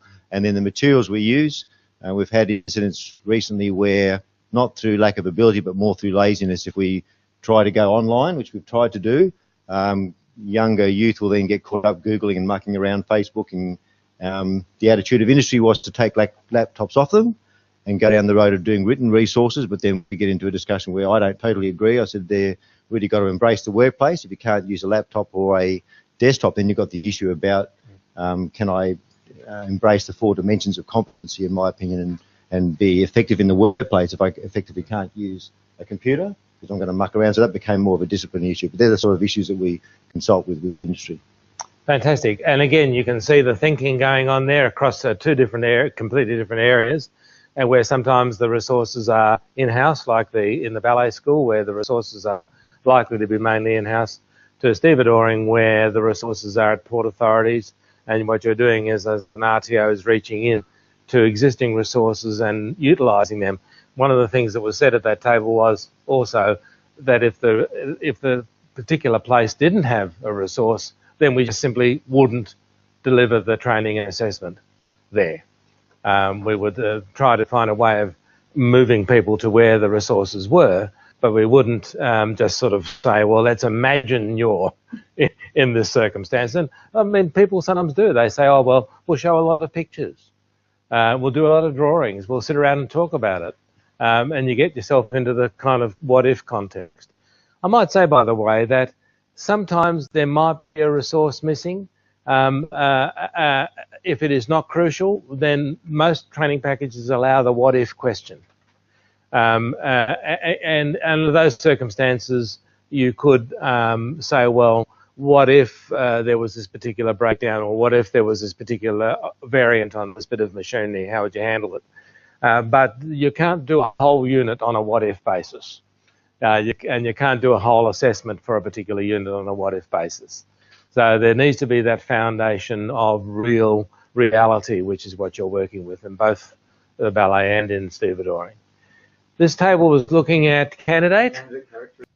So when we looked at candidate characteristics, we thought about who have they been in the past. So pretty good indication as to who your candidates are going to be in the future is who have you actually had in the past. Mm-hmm. So look at their employment records, but talk to those participants that have been through previously. You can use questionnaires, have just use visible observation. Some of us chose to actually interview candidates before they enter into courses. Certainly we have correspondence via email and stuff like that.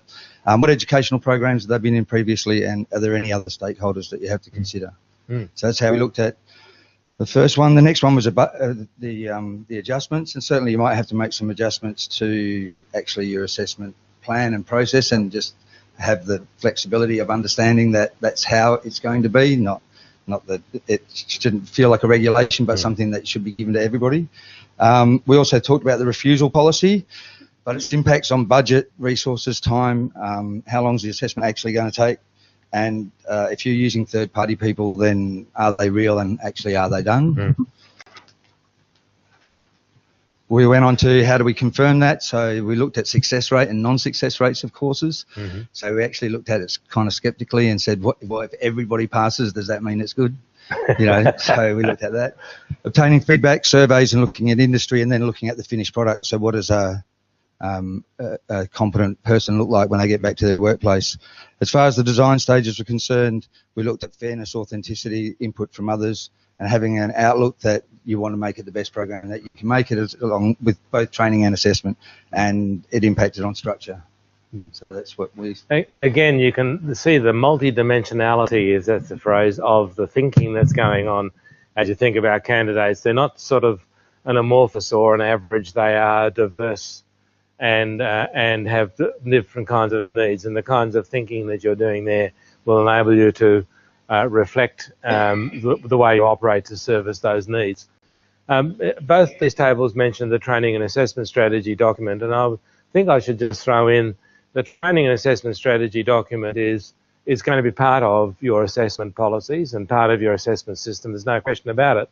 And it may reflect on resources that are available, and it may reflect on strategies you use to deal with individual students, but it's not a straitjacket.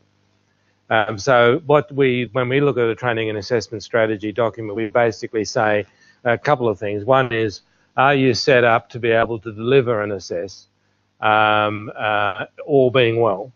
But if things go a little awry, if you get a different kind of student, if you lose some resources or you gain some resources, are you showing how you would cope with a loss or how you would benefit from or exploit the gain? So we don't want the training and assessment strategy document to lock you down, but rather to be a document that says this shows that we can operate, but what we will actually do will be a development of this. And so it's no one should hold you to the training and assessment strategy document as if it was the last word. It's just demonstration that you can cater for different students or can exploit resources or, in this case, deal with industry engagement. Yes. Grant speaking again. Something to consider in an area I was involved in prior. We do all these surveys, feedback surveys, exit surveys when people leave employment, but nobody does an entry survey. I introduced an entry survey into a government body which found hidden talents.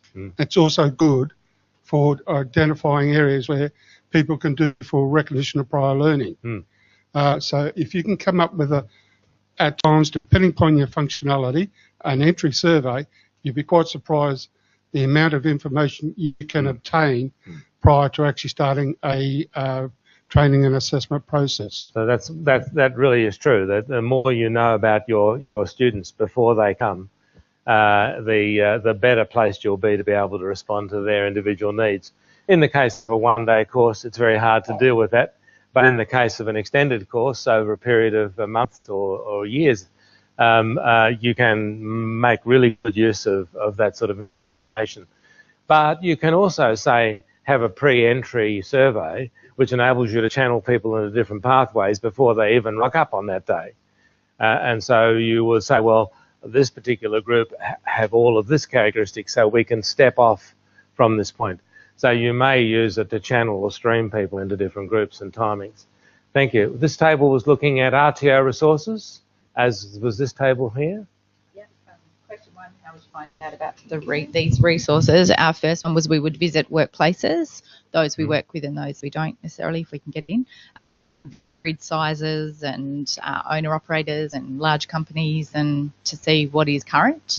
Invite industry experts then into our RTO to actually tour and comment on our facilities and resources, and because we didn't want to do any one industry, we just said they could go, excellent, where's your did you do? We go, what's a did you do and why do we need it?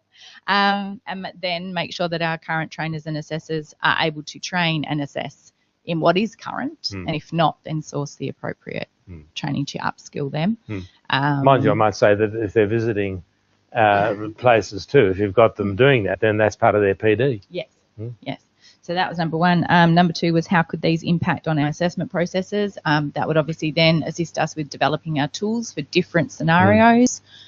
in different workplaces so that we're multi-assessing.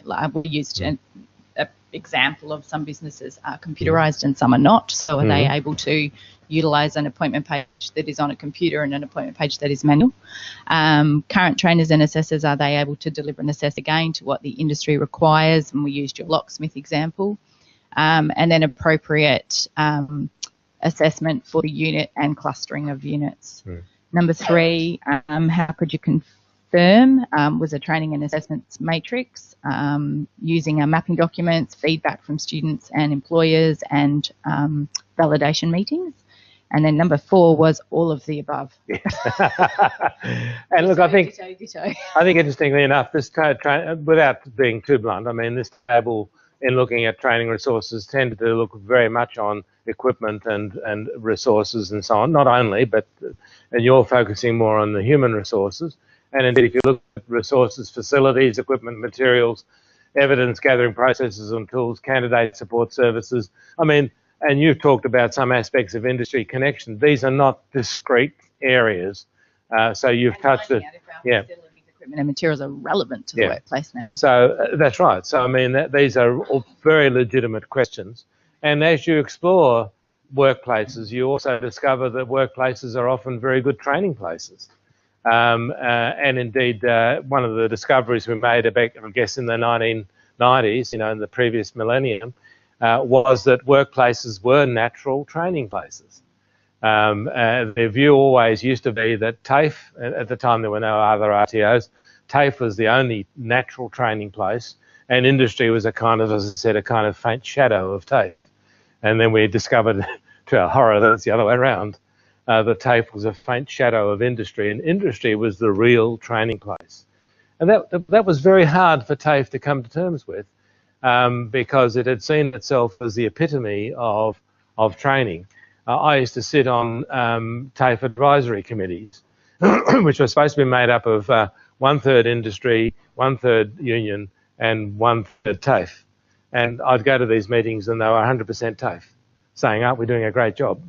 And what does industry need? And they'd make their own decisions about what industry would needed without actually talking to industry. And part of the reason that industry wasn't there was that TAFE drove them away, not by being nasty or anything, but by talking TAFE. Acronyms and all sorts of stuff. Even I'm talking TAFE. And the industry just simply stopped coming. What the competencies do is say, our job is to service industry. So industry is our master.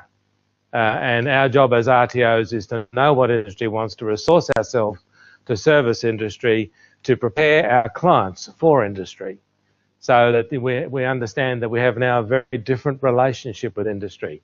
Now, there's always the continual tug away from that, and these standards, which were published, as you know, in 2015, hammered the industry connection more than any other standards ever have, in standard 1.6 and 1.5, I think, going backwards. It was talked about industry engagement and the way industry engagement impacts on the training and assessment strategy, on the professional development of staff, and on your assessment strategies. So these standards hammer the connections with industry because they're always fragile. They're always in danger of being lost. We're always in danger of retreating to our bunker and saying, well, we'll just do everything that we like to do, rather than what we have to do, which is meet industry's needs. This last table was looking at candidate characteristics, and would you like to share with us your thinking? This table was very brave. It had to work with just 2 people, but nonetheless, it's written a great deal. So, no pressure. You'll have to excuse us. Helena and I actually do work together, so our brainstorming was very industry specific to us. But in terms of learner characteristics, how do we find out about our candidates' characteristics? We actually do an enrolment interview process where we do sit them down for approximately about an hour, discuss their background, do an LLN assessment on them there so that we understand what level they're at with their language and literacy. We identify if they do have any previous experience in the industry then and there as well. We do also ask what their location is. The requirements for our training is that we do assess on site in real workplaces, so quite often we have to identify exactly where they are so that we can get them placed within the industry in those specific areas.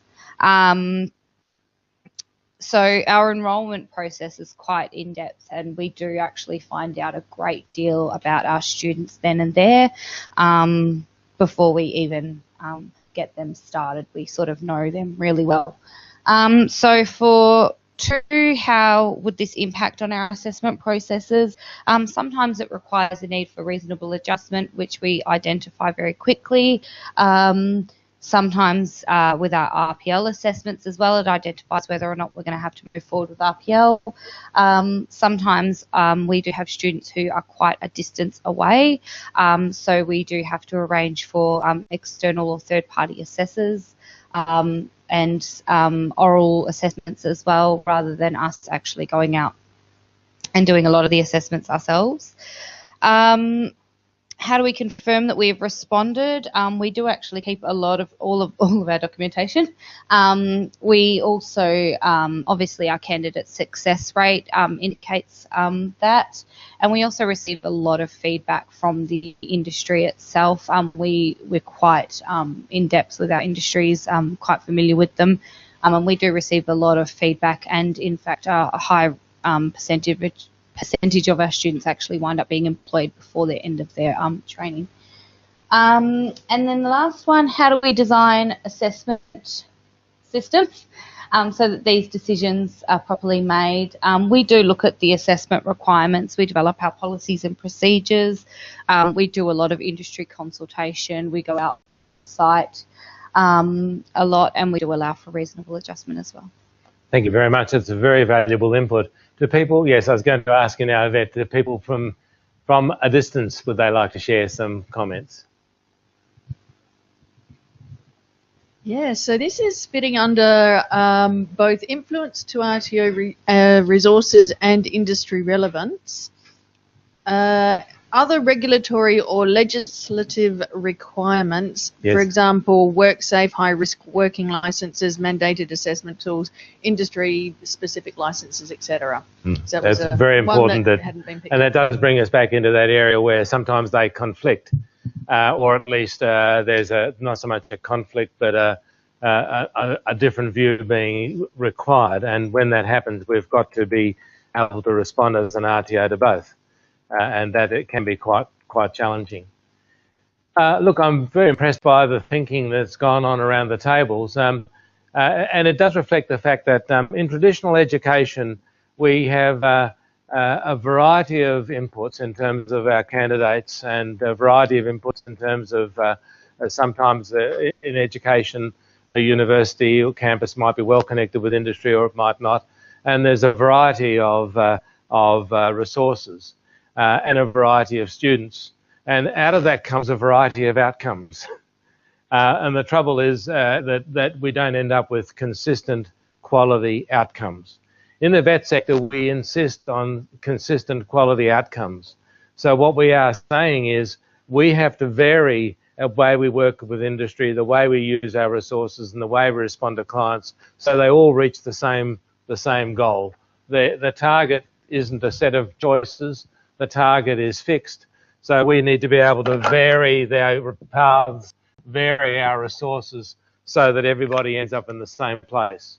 And so the management of our resources, the understanding of our clients, and the understanding of way we can work with industry means that we all have to be able to do things differently for those different sorts of conditions. And that does mean that we're making a whole bunch of choices. And our assessment systems are going to need to be able to deal with those variabilities. So now we need to think about how the system works as a sort of the mechanics of the system. And I don't want to dwell on this too much again, because this would be something talked about next time, but is also part of the question of how does your assessment system all fit these things together. And this rather appalling transparency, which I invented, therefore I can say it's appalling, is reproduced in your notes on about page 10A. In about 10A, or I think it's a page following page 10. So you've got a decent copy of it in front of you. So if I speak to it while you're looking at that, I think it'll work well. You'll notice that we start with the unit of competency. The unit of competency is the driver of our assessment system, and we identify within the unit of competency the mandatory requirements and which will include performance criteria, required skills, knowledge, evidence, and performance evidence. And then we use a mapping process, which we'll look at next time, to make sure that we can construct or borrow or buy a set of tools that ultimately faithfully reflect the requirements of the unit. And so our assessment system is going to need to include within it a process of either validating externally acquired tools or creating valid tools through a mapping and development process. This set of evidence gathering tools then becomes part of our assessment system. And you'll indeed recognize that within the definition of assessment system, it said in brackets, including evidence gathering tools. The tools, when put in operation, and this is a topic for the third workshop in a way, produces evidence. And it's the evidence that is then used to make judgments. So we take the evidence and we map it back to the requirements of the unit of competency to say, is this evidence telling me what I need to know about this candidate for this competency? Do I need more evidence, or have I got enough evidence? Is the evidence telling me that they're competent or not yet competent? What is the evidence telling me, and do I have enough evidence, and can I trust and rely upon this evidence? And then we make the assessment judgment, which enables us to declare the person to be competent, as standard 3.1 says, that would then lead to the issuance of a certificate. So the pathway starts off with a development process. Start with the unit, create the tools and so on, and then switches to a personal process where we use the tools to gather evidence. And now we're talking about the person. We take the evidence that relates to the person and we ask the question, is this person competent? So in a sense, we ask the question, are the evidence gathering tools competent? And then if they are, then we can use them to establish whether the person is competent. And that is the judgment of competency. The management of this pathway must be done by an assessor. And it needs to be done under the umbrella of an assessment system. So this is how the machinery works. This is how the gears combine to ultimately produce safe judgments, as we talked about at the very beginning of the workshop, certificates that actually mean something, that do reflect industry needs, that have been responsive to candidate needs, that do make effective use of RTO resources and comply with the standards and comply with the training package and comply with the principles of quality assessment. It's not something to be dwelt on now, but it certainly is going to underpin the way we talk about assessment in these workshops, because this is a sort of flow path which says this is how we get from the beginning to the end. How you put that into practice is up to you, but those sorts of elements are the only way which we can get from the competency to certification safely. And then we have to validate all those decisions. So later on, when you look at assessment validation, we would need to make sure that each of these steps was validated, verified, because if you make a mistake with any one of these steps, if you gather the wrong evidence or you use the wrong tools, or you misinterpret the unit of competency, I'm going to get you again, or you make the wrong judgment, if any of these things go wrong, then we will end up making an unsafe. And we can't afford to do that. About now, we've talked about the mandatory components, we've talked about the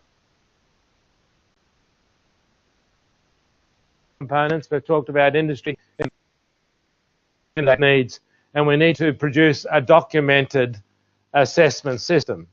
And so we need to ask ourselves, well, what documents do we already have? And I want to stress that the word earlier was coordinated. And the definition of a system was a system of separate components that articulated, connected to each other, and were consistent with each other. So we might have a training and assessment strategy document. That's part of the story. It does cover training, Libby, so it's in there, but it also talks a lot about assessment. But then we have delivery and assessment plans, whatever you call them, at unit level. The training and assessment strategy document is likely to be at course level, qualification level, and delivery and assessment plan is likely to be at unit level. In the delivery and assessment strategy, we'll probably talk about assessment in fairly global terms. But when it comes to the delivery and assessment plan, we're now at a unit level, so we now talk in very specific unit-oriented terms. We will have evidence gathering tools and the mappings which establish the veracity, the validity, if you like, of those evidence gathering tools. So they'll be part of the story. And we need to make sure these things interconnect. So what we say we're doing in the delivery and assessment plan should be reflected in summary in the training and assessment strategy document. One of the things that causes auditors a little bit of grief, and therefore you, is when these things don't connect. When somebody's done this and someone else has done that, and you know, you'll sometimes find a training and assessment strategy document that doesn't connect to the delivery and assessment plan, which doesn't reflect what is actually happening in the assessments. And when that happens, you've got opportunity for serious error and accident. Judgment tools and reporting processes, almost entirely ignored by RTOs still, is the fact that at some point you have to make a judgment that a person is competent. It has always been a part of the definition of assessment. It is making judgments on the basis of evidence. We focus enormously on evidence. There used to be a big green plastic box. Did you remember, anyone old enough to remember the big green plastic box full of stuff on assessment? Judgment was not mentioned in any one of those documents. It was all about gathering evidence. Well, gathering evidence isn't really useful. You've got to make a judgment on the basis of the evidence. The evidence has to be good. It's worth paying attention to. But it's only part of the story. And making the judgment with the evidence is the other part. So you need to have judgment tools and reporting processes. You have information for candidates. What do you tell candidates ahead of time? As part of this contract that was being mentioned before. You basically need to make sure that information that you provide to candidates prior to enrolment and once they've commenced explains to them thoroughly how assessments are going to take place. And so that's also another document which again needs to be consistent with the others, and otherwise the system will break down. Information for evidence gatherers. I was very good and didn't bridle, but someone before mentioned third-party assessors. They're not assessors, they're evidence gatherers. We need to be very careful that we don't ever use the word assessor except for someone who's qualified to be an assessor. Otherwise, they're just observers or evidence gatherers, but they're not assessors. And we need to be a little bit careful about our language here in order to say, well, what do you mean? And you can correct yourself. But the important thing is that evidence gatherers are not assessors, and therefore the kind of information you're going to give them will be the sort of information you give more or less to a layperson. So you'll need to provide them with carefully constructed information which says, I know you're a vocational expert, but you don't necessarily understand what we're doing with assessment. This is what we need. This is the evidence we need. So I don't want to suggest you're talking down to them, but what I am saying is you need to understand that they come with less expertise when it comes to the assessment process. Appeals processes are going to be constructed, but they in turn need to connect and be part of a coherent assessment system and validation processes. Not just validation of assessments, but validation of the pathways and connections to assessment. As was indicated in a number of tables, that when it got to validation, the answer was all of the above, which is to say we review all of the thinking that we've done above. And so validation under standard 1.9 through to 1.11 is just part of the validation exercise. And if you look at the validation fact sheet, you'll find that that's what it says, that there is validation according to standards 1.9 to 1.11, but validation goes beyond that. And that's really important. And finally, assessor credentials. That we need to know that our assessors have the necessary credentials, well, it's not quite finally, have the necessary credentials to be assessors. So we're looking at your analysis of the qualifications and experience of assessors. And if you've had to argue equivalence as another fact sheet, another TAC fact sheet, then you would, say particularly vocational competence, then you would need to be able to show how you went through the process of establishing the equivalence. That can be quite a fraught process because people feel quite offended, particularly very experienced people, when you say, well, yes, you might have these degrees or you might have those diplomas and you might have been in the industry for 30 years, but do you know and can you do enough of this unit of competency to be able to deliver and assess it? And people find that quite confronting. But we're not in a game where we can really worry too much about those feelings. It's got to be done.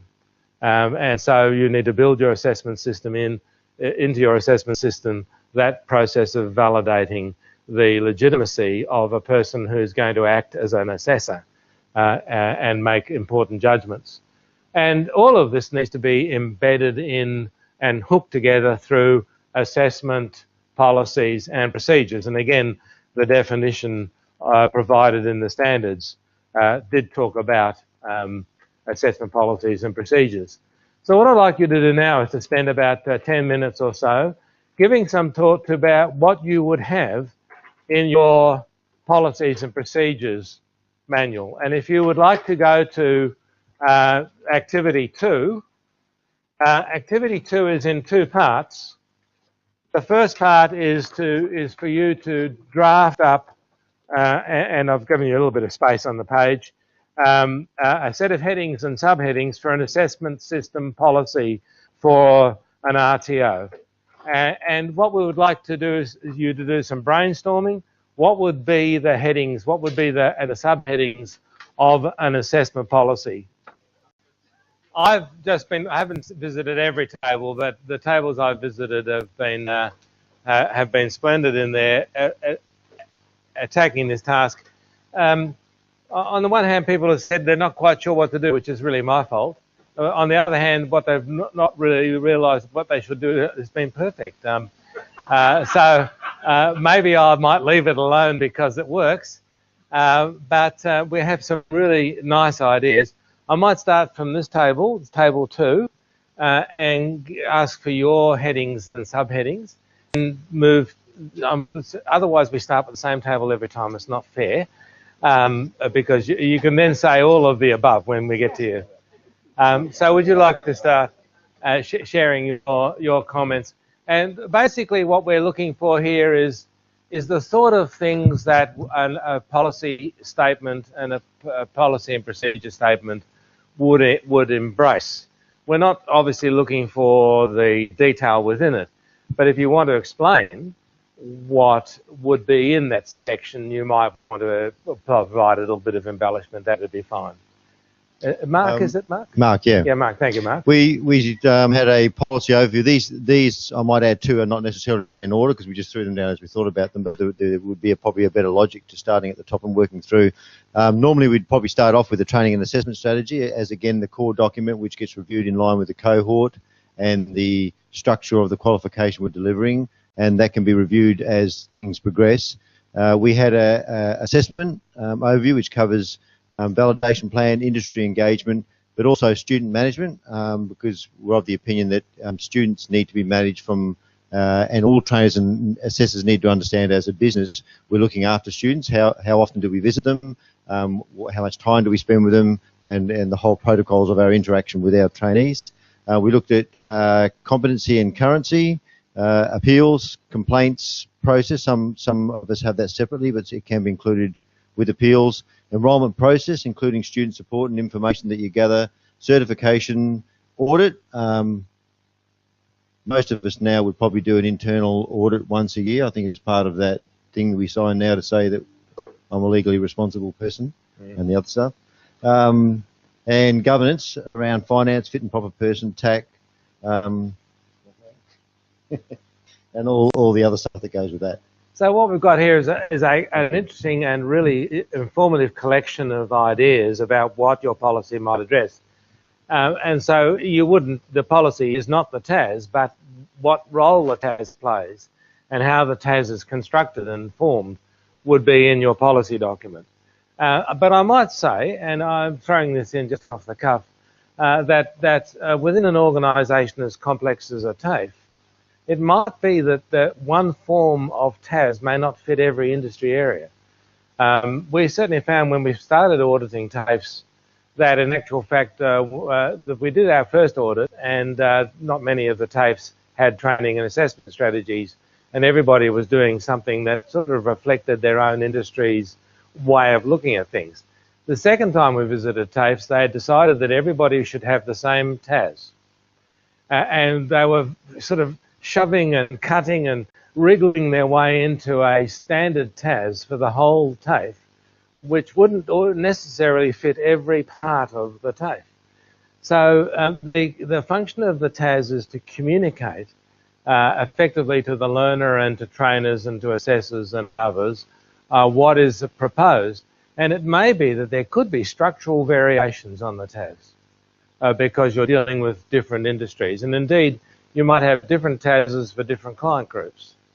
So your policy might talk about, what's mandatory within the TAS and where there are additional extras that the TAS might include to cater for different kinds of groups or different kinds of people, different kinds of resources.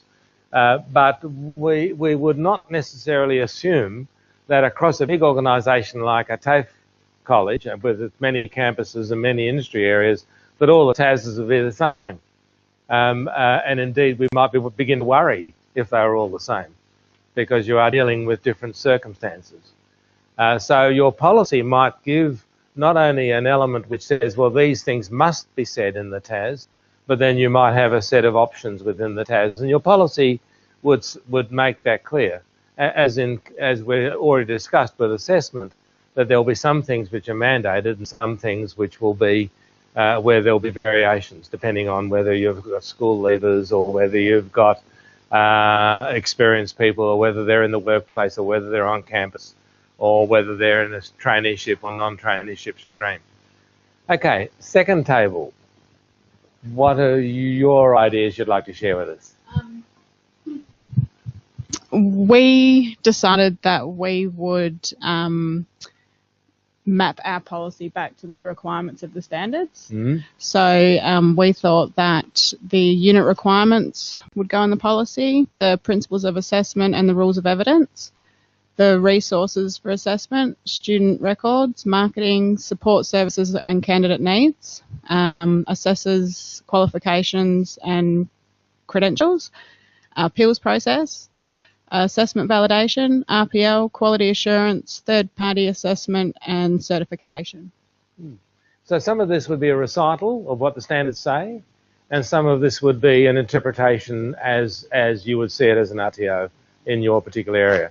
And that's lovely. It basically, again, says, look, as we've said in this workshop, some bits are just not arguable.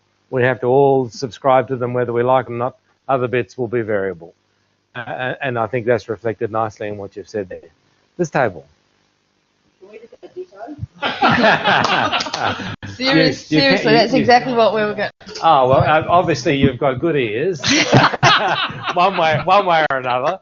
That is exactly what we were going to say. Yeah, because that's how we did it. Look at the standards, base your policies around that. The only ones that I'd probably add to that we've got is an assessor code of conduct and a student's code of conduct. Interesting. But everything else that we've said, exactly the same. So codes of conduct, and that would be interesting. And you might also want to weave in issues of legislation, because I noticed that the legislation was picked up at this table as well.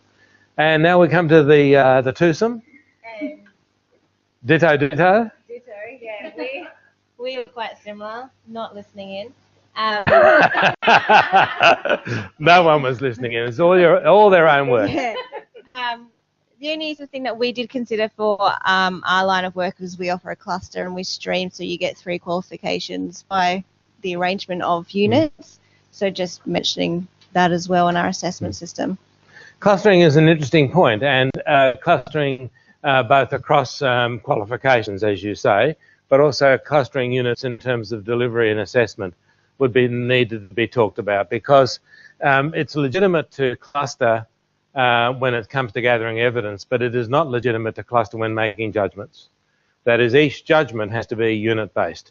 Have they achieved this unit, yes or no? Have they achieved that unit, yes or no? They might draw on the same body of evidence, but the two, you may end up saying yes, yes, yes, no, no, yes, no, no. So for 2 units, there are, in fact, a number of different outcomes depending on what the evidence is telling us. And so we have to be very careful that we have a policy which says we might cluster evidence gathering and, for that matter, delivery, but we will not cluster judgment, because judgment has to be based on an individual's performance on an individual unit of competency. So you would have a section to clustering. I mean, the fact that there's convergence in the room speaks in many ways to the fact that you come to this workshop with a lot of shared experience and expertise, which is good. And it's ideal that ditto is, in many cases, the response. But nonetheless, each of you is also bringing something separate. So we get to the ditto, ditto, ditto table. What would you like to share that's new to that all of the above? We've laughed more times.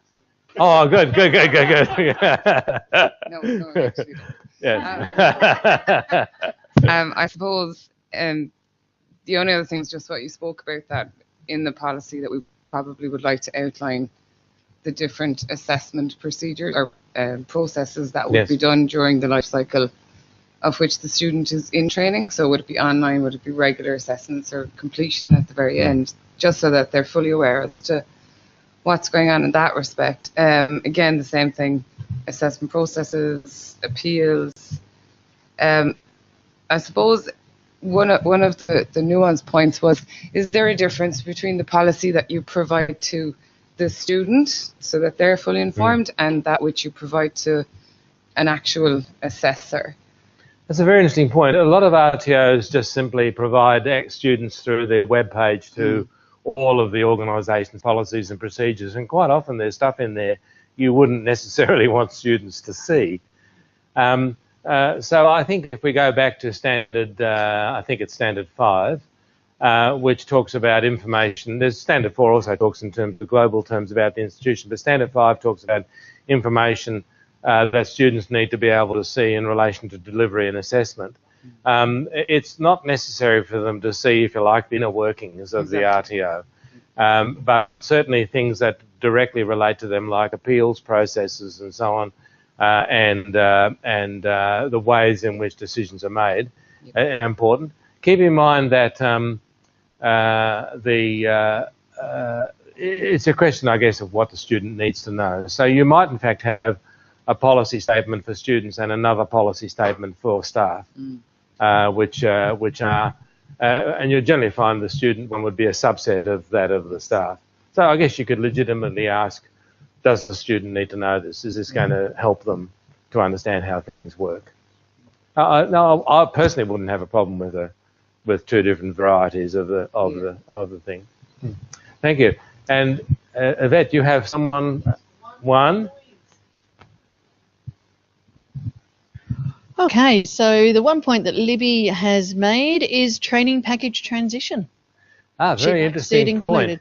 And there's the issue of how you handle the way in which training packages change as part of your teach-out policy, and but also the extent to which assessments are affected by it, and there's also the issue of when a person presents evidence that relates to a former version of the unit, how can that be related to a newer version of the unit?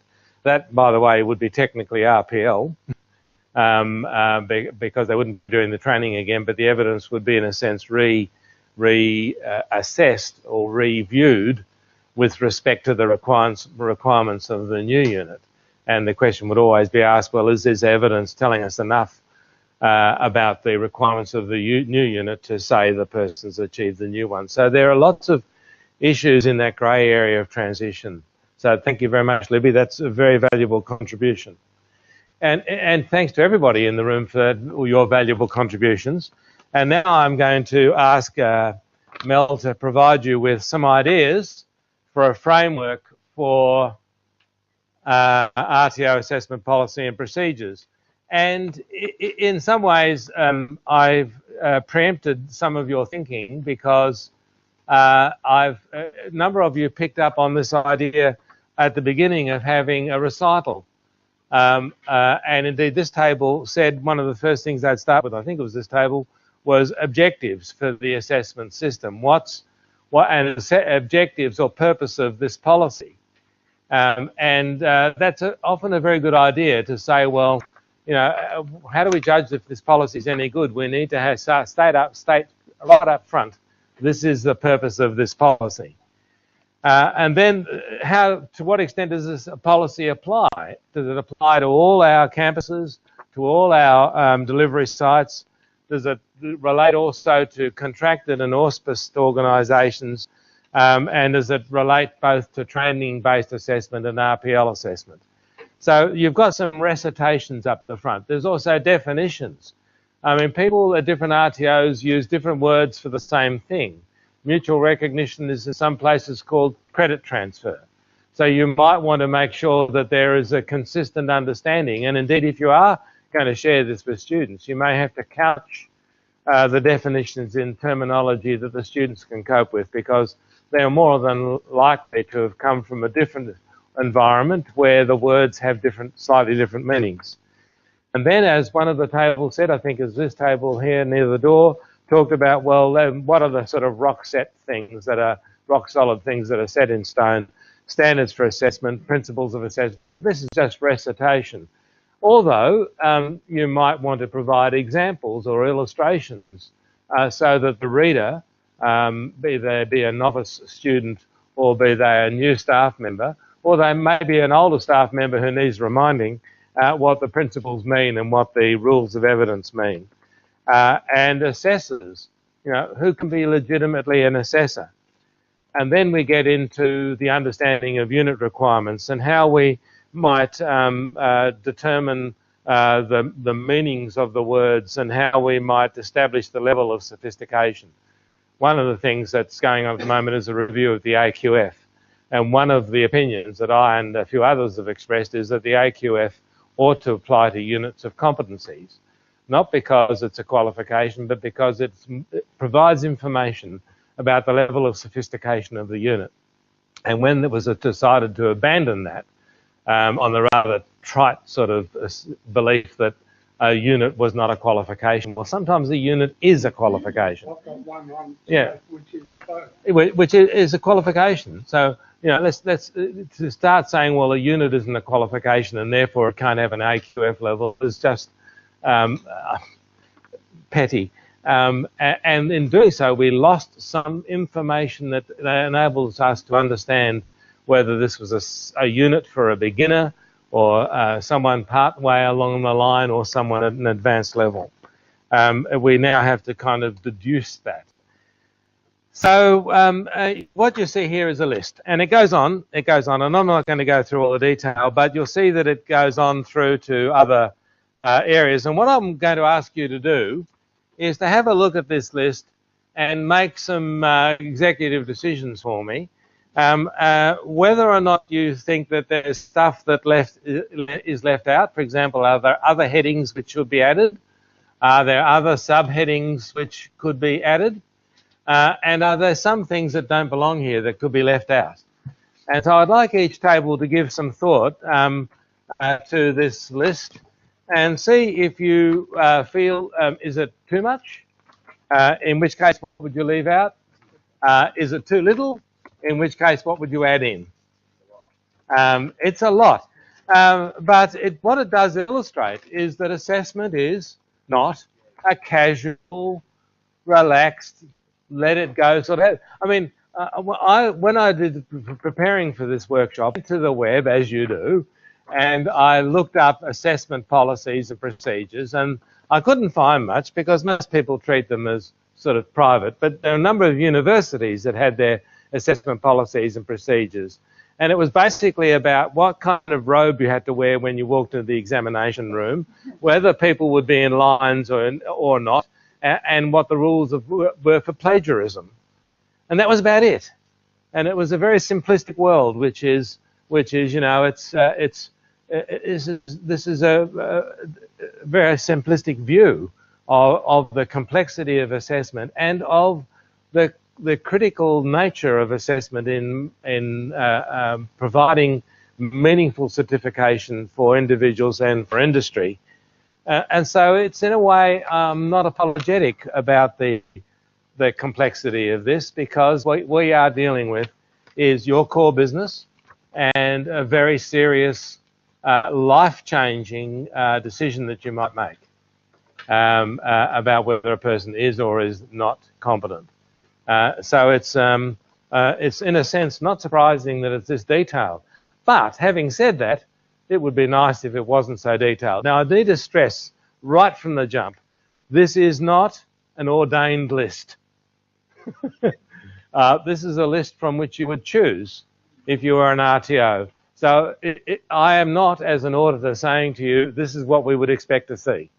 I really need to say that so clearly and so loudly, because otherwise the words Russell said come in and everybody starts subscribing to this. It's not the way it is. This is just brainstorming on my part as to what might be included. However, an auditor might reasonably say, well, why wasn't that in there? And you might say, well, that's because it doesn't apply to us. And we'd say, oh, fine. So it's maybe a useful list, hence the little boxes, for you to say this is in or this is out. What really is important is you've thought about it.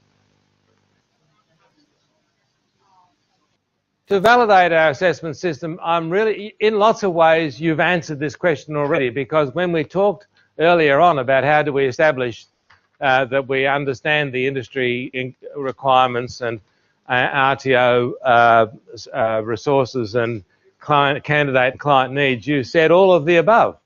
And that's in fact what I'm going to say now. That fundamentally, when it comes to validation, we basically just need to go back over the decisions we made and ask ourselves the question, well, is our policy and our procedure making sure that we truly reflect the unit requirements?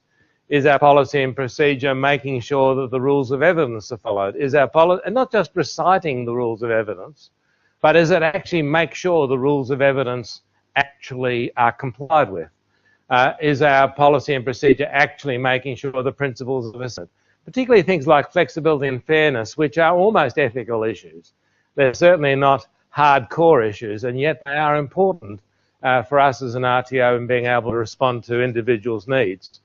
Are we complying with the standards for RTOs? And you could see from an earlier slide, couple of slides, that that's a very big ask, but we really need to interrogate ourselves again and again, that is our assessment system supporting our compliance? Are we meeting the expectations of industry, the needs of candidates, and are we making effective use of our resources? So we can build that into our validation and verification of our policy. If it's doing these things, then it's a good policy. It goes back to the fact that the concept of a system is it produces outcomes, that it functions effectively. And if it's doing these things, then it's functioning effectively. And if it's not, then you need to look at ways in which you can change your policies and procedures so that compliance with these requirements is actually met. But we do have, unlike other areas of education and training, we do have strong foundations upon which to build. We are RTOs with standards for RTOs. That puts us in a very strong position. We do have national certification in the AQF. That puts us in a strong position. We have professional assessors, which is almost not heard of in any other walk of education, because we have TAA trained assessors who are vocationally competent and who are industry skilled. And we have industry standards expressed through the units of competency in the training packages and accredited courses these 4 pillars upon which we stand give us very firm grounds for meeting our critical prime responsibility. So our policies and procedures build upon these to make sure that we as organisations can produce outcomes which can be trusted and make us feel comfortable that we're doing our job well. But our job involves building the actual content in the system, and in particular developing our assessment tools. And that is the focus of the next workshop that TAC will be offering, designing the assessment tools. And that will look at, starting from the unit, I presume, starting from the unit of competency, understanding the sort of resources that we have available, building assessment tools so that they will functionally produce quality evidence. Part 3 will look at where you go with that in terms of making the system work. So that's where we'll be heading next. And I draw your attention to the fact sheets that have been referenced in one of the earlier slides. They're all available on the TAC website, and they do provide you with a good deal of extra detail in relation to many things that we've touched on today. A system and policies and procedures reflects on many different dimensions, and so clearly we can't get into that detail today, but the fact sheets can take you into much more detail. So I'm happy to stay back and deal with any questions, because we have now well and truly run over time, and draw your attention to the fact that TAC is very much keen to hear from you about the workshop itself, or to respond to questions or inquiries that you might have in relation to today's subject matter. Thank you very, very much for coming along today. It's been really nice meeting you.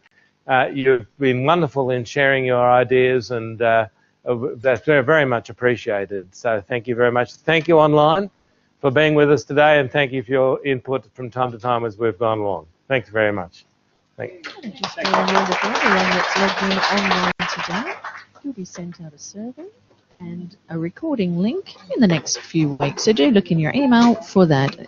Thank you so much for attending, and we do appreciate it.